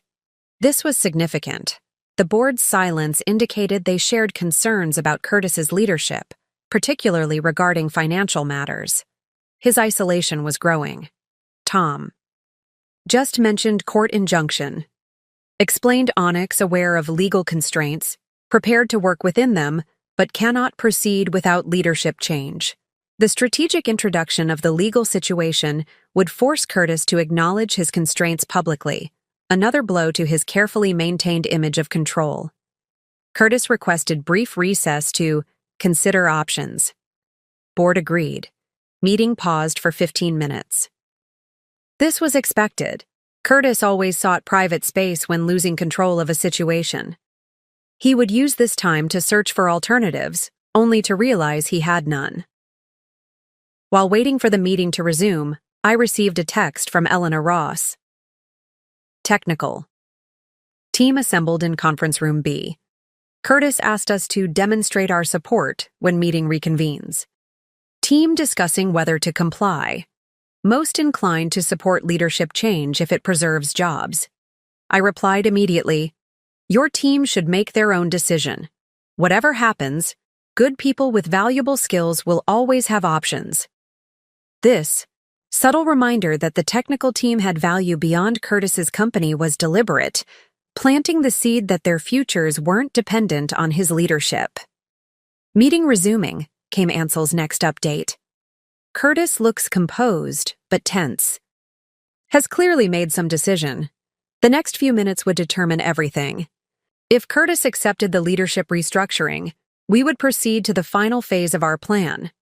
If he rejected it, Henderson Tech would likely collapse, an outcome we were prepared for but preferred to avoid. Curtis counter-proposing. Accepts. Board restructuring and financial oversight but wants to remain CEO with redefined responsibilities. Suggests compromise of co-CEOs, him for vision strategy, Onyx appointee for operations, finance. This was classic Curtis, attempting to salvage his title and public role while appearing to compromise. The co-CEO proposal was a transparent effort to maintain his perceived status while technically accepting oversight. Tom listening politely, but unmoved. Restating Onyx's position. Investment contingent on single clear leadership. Curtis as CIO focusing on technology vision. New CEO with proven financial management experience. The response was exactly as we had scripted, polite but firm, presenting the leadership change as non-negotiable. Board chair speaking now, asking Curtis directly about financial timeline. Curtis forced to admit payroll at risk without immediate investment. Mood in room shifting noticeably. This public acknowledgement of the company's precarious financial position would further undermine Curtis's negotiating leverage, both with Onyx and the board. Technical team entered, led by Elena. Curtis looking expectant. Elena spoke. We support whatever structure ensures continuing development of our technology and job security for the team, deliberately neutral. Elena's careful wording effectively denied Curtis the vocal support he had sought, another indication of his waning influence within the company he had founded. Curtis visibly deflated. Just said, I need to consult with my attorney about the implications for the court injunction. Tom reminded him that any final agreement requires court approval regardless. Curtis was running out of both options and excuses. The reality of his situation, a company on the brink of financial collapse, a board unwilling to defend his leadership, a technical team prioritizing their work over his ego, and legal constraints he couldn't circumvent, was finally becoming inescapable. Meeting concluding. Tom presented timeline. 24 hours for Curtis to accept leadership restructuring, 48 hours for court approval of investment terms, funds transferred immediately thereafter. Curtis didn't object. The lack of objection was telling. Curtis was beginning to recognize the inevitability of the changes Onyx was demanding. His options had narrowed to a simple choice: accept the loss of his CEO title or watch Henderson Tech collapse. As the participants filed out of the boardroom, my phone rang unexpectedly. Curtis. After a moment's hesitation, I answered. We need to talk, he said, his voice tense but controlled. Face to face. About the company and the injunction. I'm listening, I replied calmly. Not on the phone. In person. Tonight. Your father's house. I considered briefly. A face-to-face meeting wasn't part of our planned sequence, but it could accelerate the timeline toward our ultimate objective. 8 o'clock, I said, and ended the call. The final confrontation was approaching sooner than expected. I prepared, carefully for Curtis's visit, selecting the setting with strategic precision. My father's study, with its leather-bound law books, his judicial portrait on the wall, and the subtle power its atmosphere conveyed, would be the perfect backdrop for this confrontation. I wore a simple but elegant black dress with a single strand of pearls. My father's gift when I passed the bar exam. My appearance would communicate calm confidence rather than the emotional vulnerability Curtis likely expected. At precisely 8 o'clock, the doorbell rang. I opened the door to find Curtis standing there, his usual polished appearance slightly diminished. His eyes held the wary calculation of a man preparing for battle while trying to project confidence. Thank you for agreeing to meet, he said as I gestured him into the house. Of course, I replied, leading him to my father's study. Would you like something to drink? Coffee? Something stronger? Scotch if you have it, he answered, glancing around the study with visible discomfort. Curtis had always been uneasy in this room, perhaps sensing my father's quiet disapproval of his controlling tendencies. I poured him a measure of my father's premium single malt, and nothing for myself. I needed complete clarity for what was to come, while a slightly relaxed Curtis might be more revealing. You wanted to talk, I said, settling into my father's chair behind the desk. The positioning was deliberate. Curtis would have to sit in the visitor's chair, a subtle reversal of the power dynamic he had maintained throughout our marriage. Curtis took a sip of scotch before speaking. I assume you've heard about the Onyx Innovations proposal? I kept my expression neutral. I'm aware there's potential investment interest in Henderson Tech.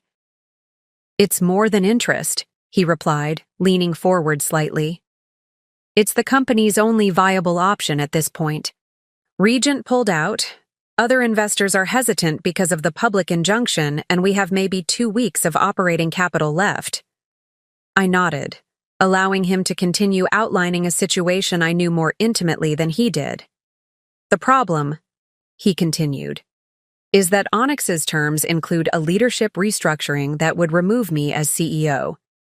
They claim it's about financial management expertise, but it's really about control. And this concerns you because, I asked, deliberately prompting him to articulate his priorities. Curtis frowned. Because I built Henderson Tech. It's my vision, my leadership that brought it this far. Stepping aside now it would validate misconceptions about my management. There it was. His core concern wasn't the company's survival or the employees' jobs, but his public image and perceived success. This had always been the heart of Curtis Henderson. Appearances mattered more than substance. I understand their proposal requires court approval because of the injunction, I said. He nodded. That's why I'm here. The board is pressuring me to accept Onyx's terms, but I wanted to discuss an alternative approach with you first. I'm listening. Curtis set down his glass and leaned forward. If you would agree to lift the injunction specifically for this investment deal, with some modifications to the leadership structure, I would be willing to reconsider the settlement terms. What modifications did you have in mind? I asked, already knowing the answer. A co-CEO arrangement, he replied. I would remain Chief Executive Officer focusing on strategy and vision, while accepting an Onyx-appointed Chief Operating Officer to handle financial and operational matters. I maintained my neutral expression. And the revised settlement terms? 20% of Henderson Tech's current valuation, plus the house and personal property, he offered, as if making a significant concession. That's double my initial proposal. I allowed silence to fill the room, watching Curtis grow increasingly uncomfortable as I considered his offer. Finally, I spoke. Curtis, do you know why Judge Johnson granted the injunction in the first place? He shifted slightly. Because your lawyer made compelling arguments about financial disclosure, which I've now provided. Partially, I acknowledged. But more fundamentally, because there was clear evidence that you were attempting to undervalue marital assets while simultaneously presenting a different valuation to potential investors. Curtis stiffened. That's not... It is, I interrupted calmly. The financial disclosures you finally submitted under court order reveal offshore accounts, systematic undervaluation of company assets, and questionable financial management that you deliberately concealed in your initial filing. His expression tightened as he realized I had more detailed information than he'd anticipated. The forensic accountant's analysis indicates Henderson Tech's actual value is approximately 40% higher than what you claimed in your divorce filing, I continued. Which makes your generous offer of 20% still significantly less than what would be considered fair division of marital property. Curtis's face hardened. You've been investigating me. I've been protecting my interests, I corrected. Interests that you dismissed when you texted me divorce papers during my father's funeral. He had the grace to look momentarily uncomfortable. The timing was unfortunate. But that doesn't change the current reality. Henderson Tech needs this investment to survive, and Onyx won't proceed without leadership changes that I find unacceptable. I studied him for a moment. What exactly are you asking me to do, Curtis? Work with me on a counter-proposal to Onyx, he said, leaning forward earnestly. One that preserves my position as CEO while addressing their concerns about financial management. If we present a united front, with you agreeing to lift the injunction for this specific deal, They'll have to consider our terms. It was a revealing request. Even now, facing company collapse, Curtis was focused on maintaining his title and status rather than securing the investment on whatever terms would save Henderson Tech. "And if I refuse?" I asked quietly. His expression darkened. "Then Henderson Tech will likely fail within weeks. 50 people will lose their jobs. The company we built together will disappear. And your settlement, whatever percentage you ultimately receive, will be worth nothing." The implied threat was clear, yet also deeply revealing of Curtis's fundamental misunderstanding of my priorities. "You still don't understand what matters to me, do you?" I said, my voice remaining calm. "You think this is about money, about what percentage of Henderson Tech I receive in the divorce?" Curtis looked confused. "Isn't it? Why else would you push for financial disclosure and fight the settlement?" I shook my head slightly. "Because accurate valuation is about recognition of contribution, not just financial compensation. It's about acknowledging that Henderson Tech was built on my sacrificed career, my connections, my support, my ideas that you routinely claimed as your own." His expression shifted to something between defensiveness and realization. "Curtis, I will not help you maintain a CEO position that you've demonstrated you don't deserve. Not because of spite or revenge, but because it wouldn't serve the company, its employees, or its technology." I stood, indicating our meeting was concluding. "I suggest you accept Onyx's terms. A successful chief innovation officer is far better than a failed CEO." As I escorted him to the door, Curtis turned to face me, his expression a complex mixture of anger, confusion, and dawning comprehension. "You've changed," he said, almost accusingly. "No," I replied simply. "I've always been this person. You just never bothered to see it." After he left, I called Ansel to update him on the meeting. "Curtis tried to convince me to help him counter Onyx's leadership terms," I explained. I declined. "Will he accept our terms by tomorrow's deadline?" Ansel asked. "He'll fight until the last possible moment," I replied. "But ultimately, he'll have no choice. His ego won't allow him to be the CEO who let Henderson Tech fail." The countdown to the final revelation had begun. The 24-hour deadline Onyx had given. Curtis was approaching. From my father's study, I monitored developments through my network of strategic allies at Henderson Tech. Elena Ross texted first. Curtis called emergency executive team meeting at 7 a.m., reviewing all options, looking increasingly desperate. Asked about alternative investors. Finance team confirmed none available within required time frame. Curtis would be searching frantically for any alternative to accepting Onyx's terms. His identity was so thoroughly entwined with his CEO title that surrendering it felt like an existential threat rather than a simple change of responsibilities. Ansel called mid-morning with an update from his sources on the board. 2 board members have independently contacted Onyx to express support for the leadership restructuring. They're prioritizing company survival over Curtis's ego. "Any indication of his decision?" I asked. "He's still resistant, but running out of alternatives."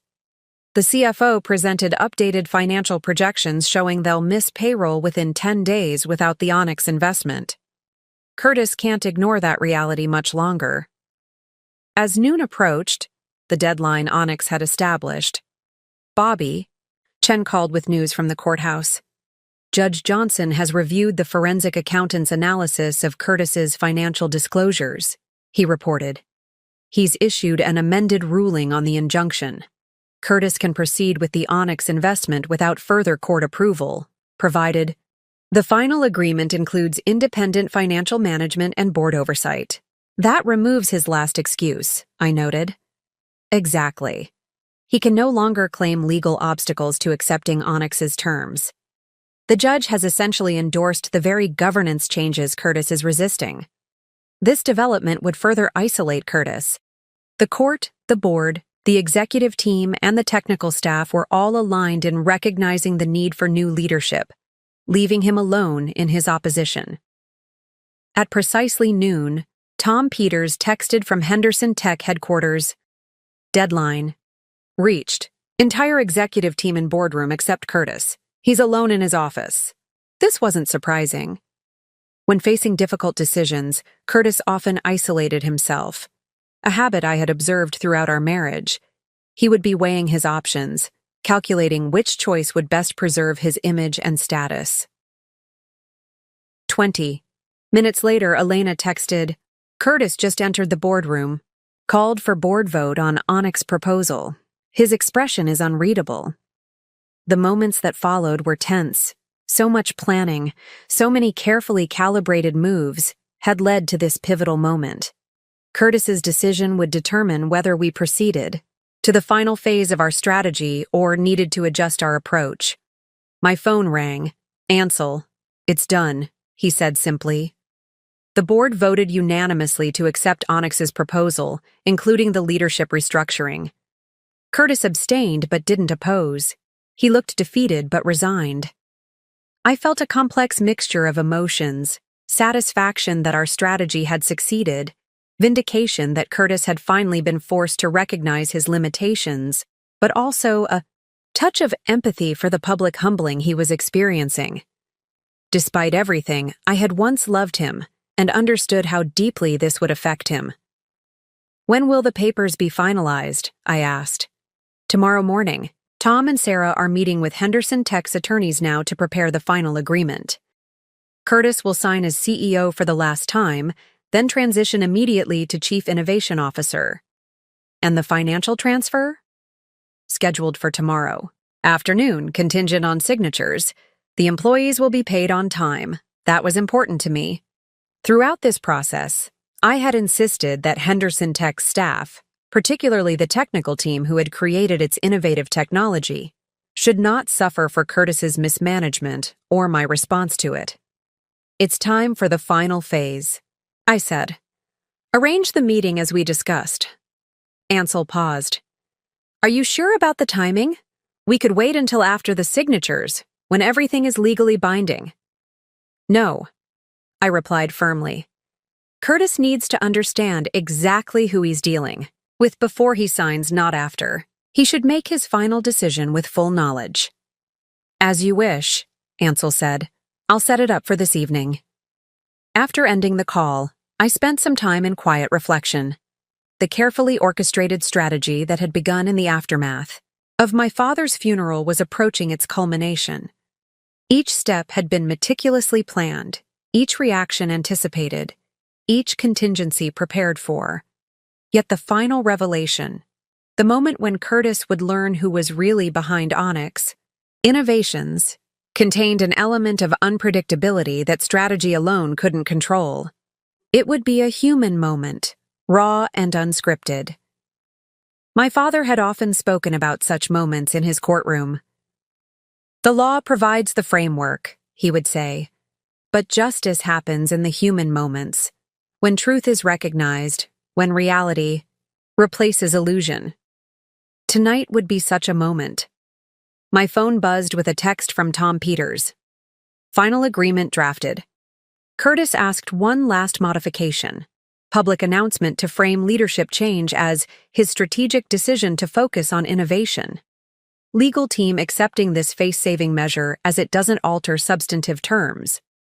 This was perfectly consistent with Curtis's character, concerned with public perception even in defeat. I had no objection to this small concession. My objective had never been public humiliation, but recognition and transformation. Later that afternoon, Ansel confirmed the evening meeting, 7 p.m. at Whitman Venture Capital offices. Curtis told its final review with Onyx principals before tomorrow's signing. He's agreed to attend alone as requested. Everything was in place.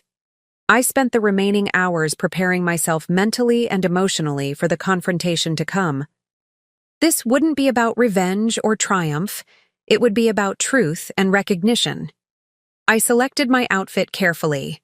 A tailored charcoal suit with subtle purple accents, professional yet distinctly feminine. My father's watch would complete the I-E ensemble, a reminder of his influence on my sense of justice and timing. As I dressed, Elena texted one final update. Curtis just addressed the executive team. Announced he's chosen to step aside as CEO to focus on technology innovation. Claimed it was his decision to bring in financial expertise through Onyx partnership. Team trying to maintain professional expressions, but many exchanged glances. I smiled slightly at this last attempt to control the narrative. Even now, facing the undeniable reality of his situation, Curtis was trying to frame his forced concession as a strategic choice. That illusion, like so many others, would end tonight. At 6:30 p.m., I left my father's house for the Whitman venture. Capital offices, where Curtis would finally learn the true identity of the mysterious investor who had orchestrated the transformation of his company and his position. The moment of revelation was approaching. The Whitman Venture Capital offices occupied the top floor of the city's most prestigious business tower. I arrived first, as planned, entering through the private executive elevator that bypassed the main reception area. Ansel was waiting for me in the conference room we had selected for this meeting. "Everything is prepared," he said, gesturing to the elegant room with its sweeping city views. "Tom and Sarah are in the adjacent office, ready to join after the initial conversation."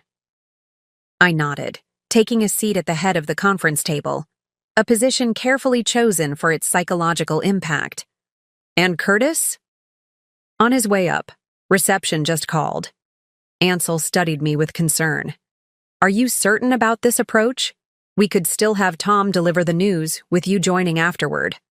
"No," I replied firmly. "This needs to be direct. From me to him, no intermediaries." Ansel nodded, understanding. "I'll be next door with the team if you need anything."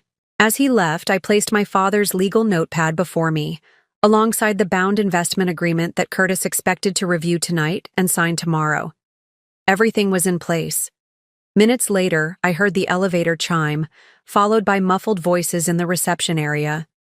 Then the conference room door opened, and Curtis stepped inside, his expression shifting from professional composure to utter shock as he registered my presence.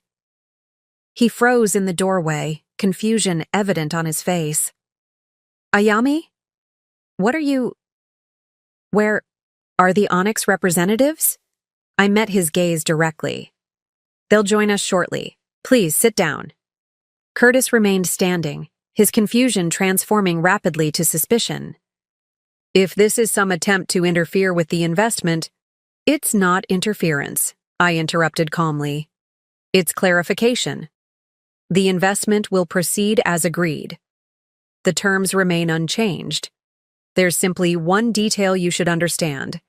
Before signing..." His eyes narrowed. "What detail?" "Who you're really making a deal with." I gestured to the chair across from me. "Please, sit." Reluctantly, Curtis took the seat, his body language tense, defensive. "Curtis," I began, my voice steady, "Onyx Innovations is a shell company created specifically to invest in Henderson Tech Solutions. It has one principal investor who will control the board seats and appoint the new CEO." He leaned forward, irritation visible. "I'm aware of the structure. What's your point?" "My point is the identity of that principal investor." I paused, holding his gaze. "It's me." The silence that followed was absolute. Curtis stared at me, his expression cycling through disbelief, confusion, and dawning comprehension. That's not possible," he finally managed. "I assure you it is." I slid a document across the table, the ownership structure of Onyx. Innovations with my name clearly listed as principal. Onyx was created through Whitman Venture Capital at my direction, funded with my inheritance from my father, and designed specifically to restructure Henderson Tech's leadership.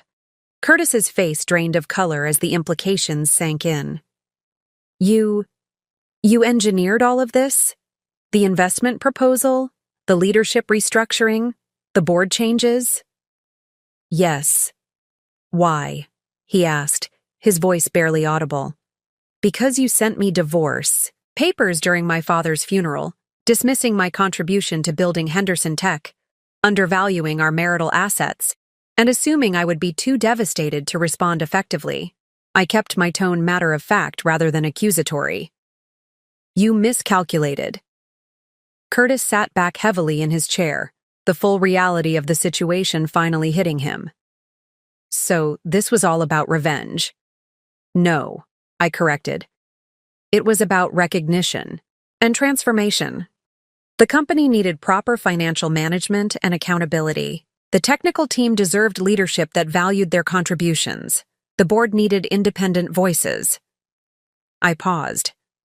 "And you needed to understand exactly who you were dismissing when you sent those divorce papers." His expression shifted as he processed this information, anger giving way to something more complex. "The judge's ruling, the forensic accountant, Elena and the technical team, were they all part of your plan?" "The plan leveraged existing realities," I explained. "The financial mismanagement was real. The technical team's frustration was real.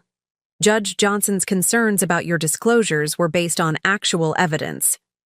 I simply created circumstances where those realities became impossible to ignore or conceal."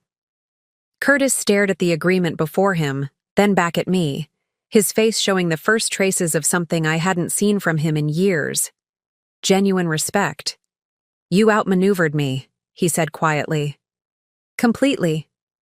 The door opened, and Tom and Sarah entered, followed by Ansel. Curtis looked at them with new understanding, finally seeing the coordinated strategy that had brought him to this moment. "The terms remain as agreed," I said as the others took their seats. "Henderson Tech will receive the investment it needs. The employees will keep their jobs. The technology will continue to develop. You will transition to Chief Innovation Officer, focusing on what you do best." Curtis studied me for a long moment. "And if I refuse to sign now that I know who's really behind this?" "Then Henderson Tech fails," I replied simply. "And we both lose. Is that really what you want?" His answer would determine everything that followed.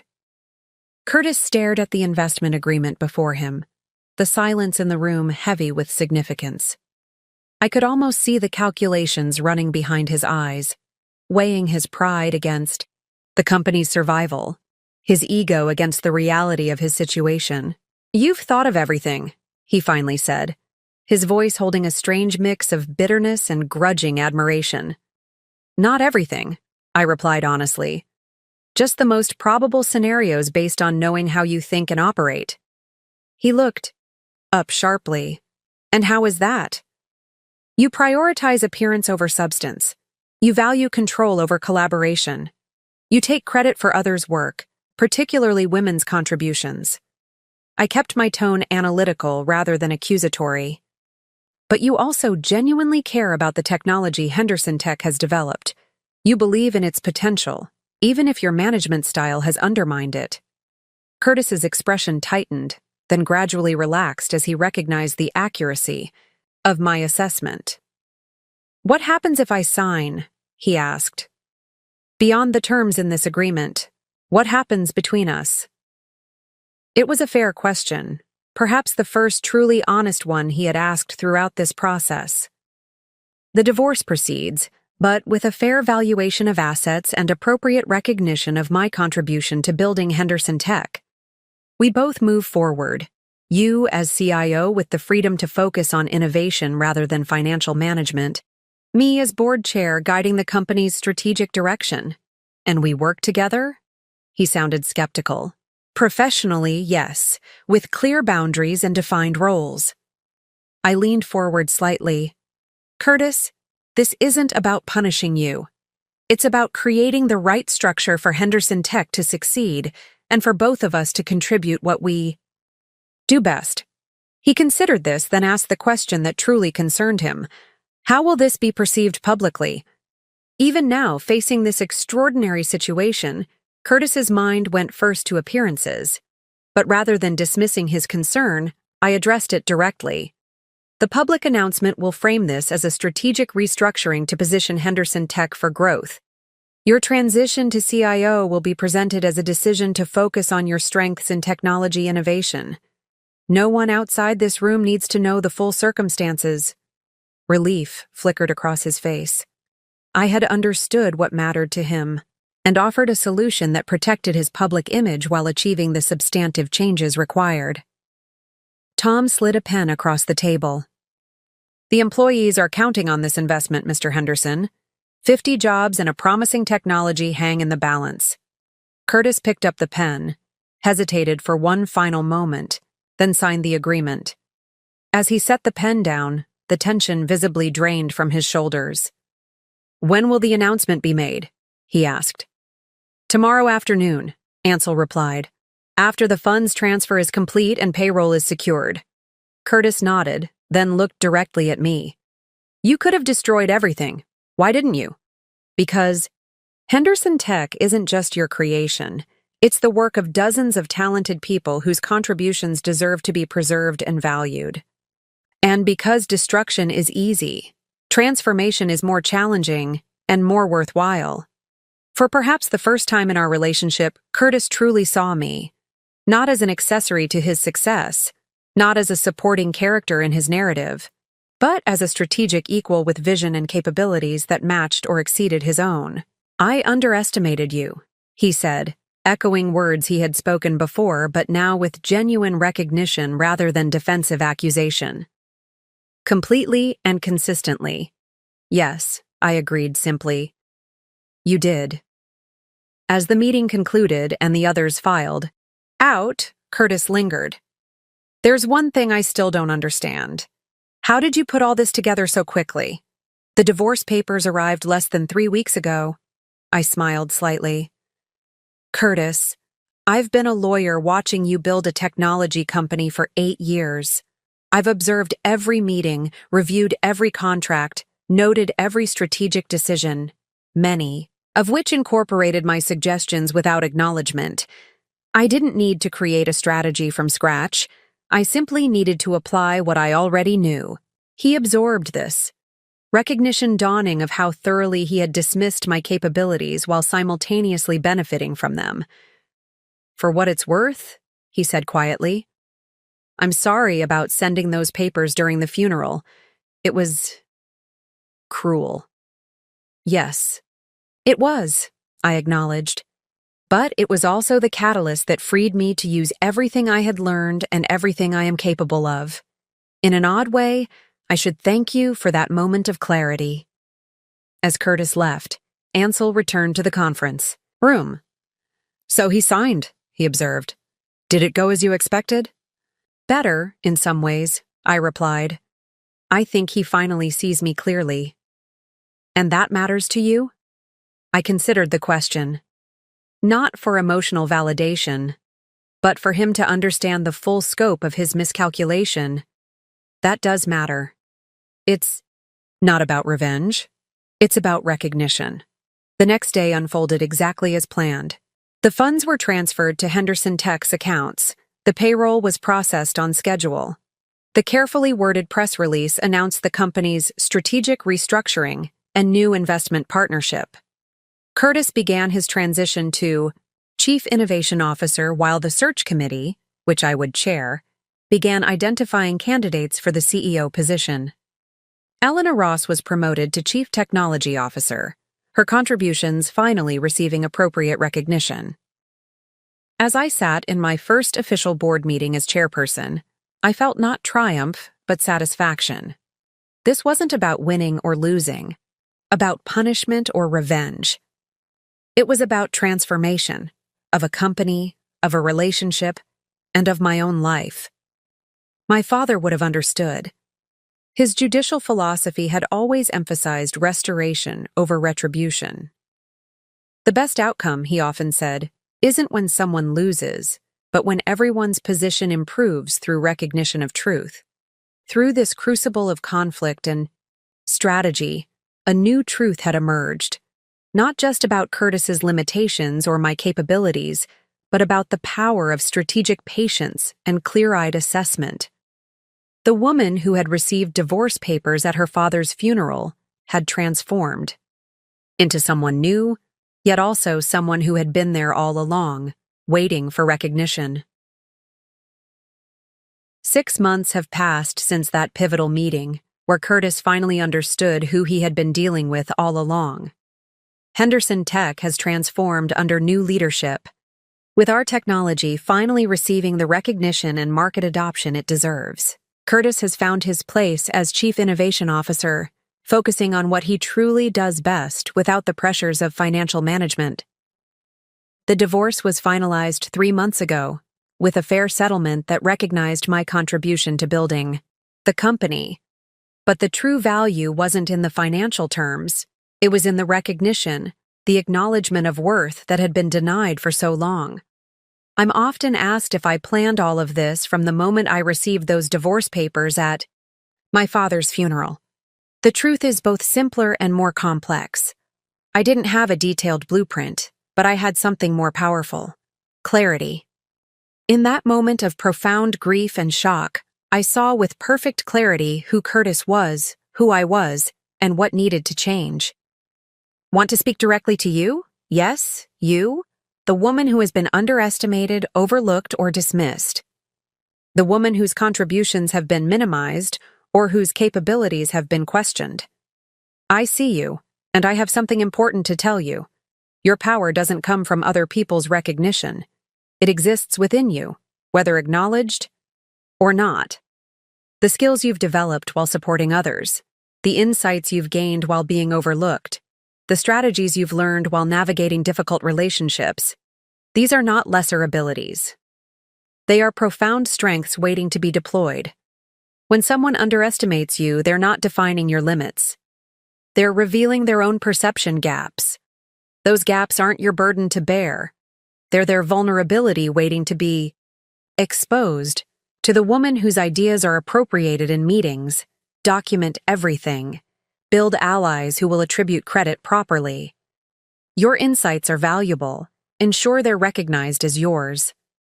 To the woman who's been told she's just a wife, just a mother, just an assistant, there is no just about the work you do or the capabilities you possess. Those roles require emotional intelligence, strategic thinking, and execution skills that transfer powerfully to any context. To the woman whose expertise is questioned despite her qualifications, your knowledge doesn't require external validation.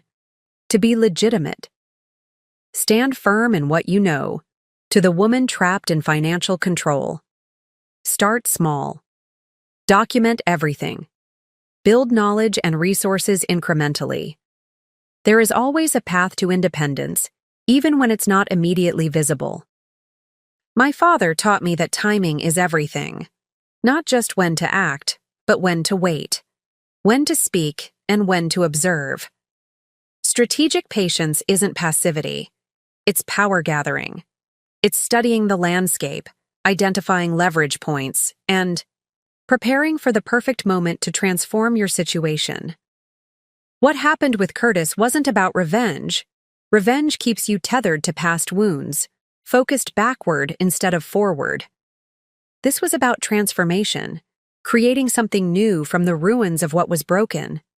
The most powerful response to being underestimated isn't anger, though that emotion has its place. It's not vindictiveness, though the desire for vindication is natural. The most powerful response is strategic clarity, seeing the reality without illusion, including your own capabilities and others' limitations. When my husband texted divorce papers while I was at my father's funeral, he thought he was catching me at my most vulnerable. What he didn't understand was that he was witnessing my most powerful moment. The moment when all illusions fell away, and I saw with perfect clarity what needed to be done. Your moment of clarity may come differently. It might arrive quietly, after years of subtle dismissal. It might crash in dramatically through betrayal or crisis. However it arrives, recognize it, honor it, and then use it as the foundation for your transformation. You have capabilities that someone has dismissed. You have power that someone has attempted to diminish. You have value that transcends the narrow roles others might try to confine you to. The face of someone who has underestimated you when they finally recognize their miscalculation? That's not the prize. It's just confirmation of what you already knew, that you were always more than their limited perception allowed them to see. The real victory isn't in their recognition. It's in your self-recognition. It's in building something new that honors your true capabilities. It's in transforming not just your circumstances, but your understanding of what you can achieve. To every woman who has ever been underestimated, I see you. I recognize your capacity for strategic thinking, for patience, for transformation. Your moment of clarity is coming, or perhaps it's already here. When it arrives, remember this. You don't need to break what doesn't serve you. You can transform it into something that does. And in that transformation, you will find not just revenge, not just vindication, but something far more powerful. Your true potential unleashed. That is the greatest empowerment of all. Up next, you've got 2 more standout stories right on your screen. If this one hit the mark, you won't want to pass these up. Just click and check them out. And don't forget to subscribe and turn on the notification bell so you don't miss any upload from us.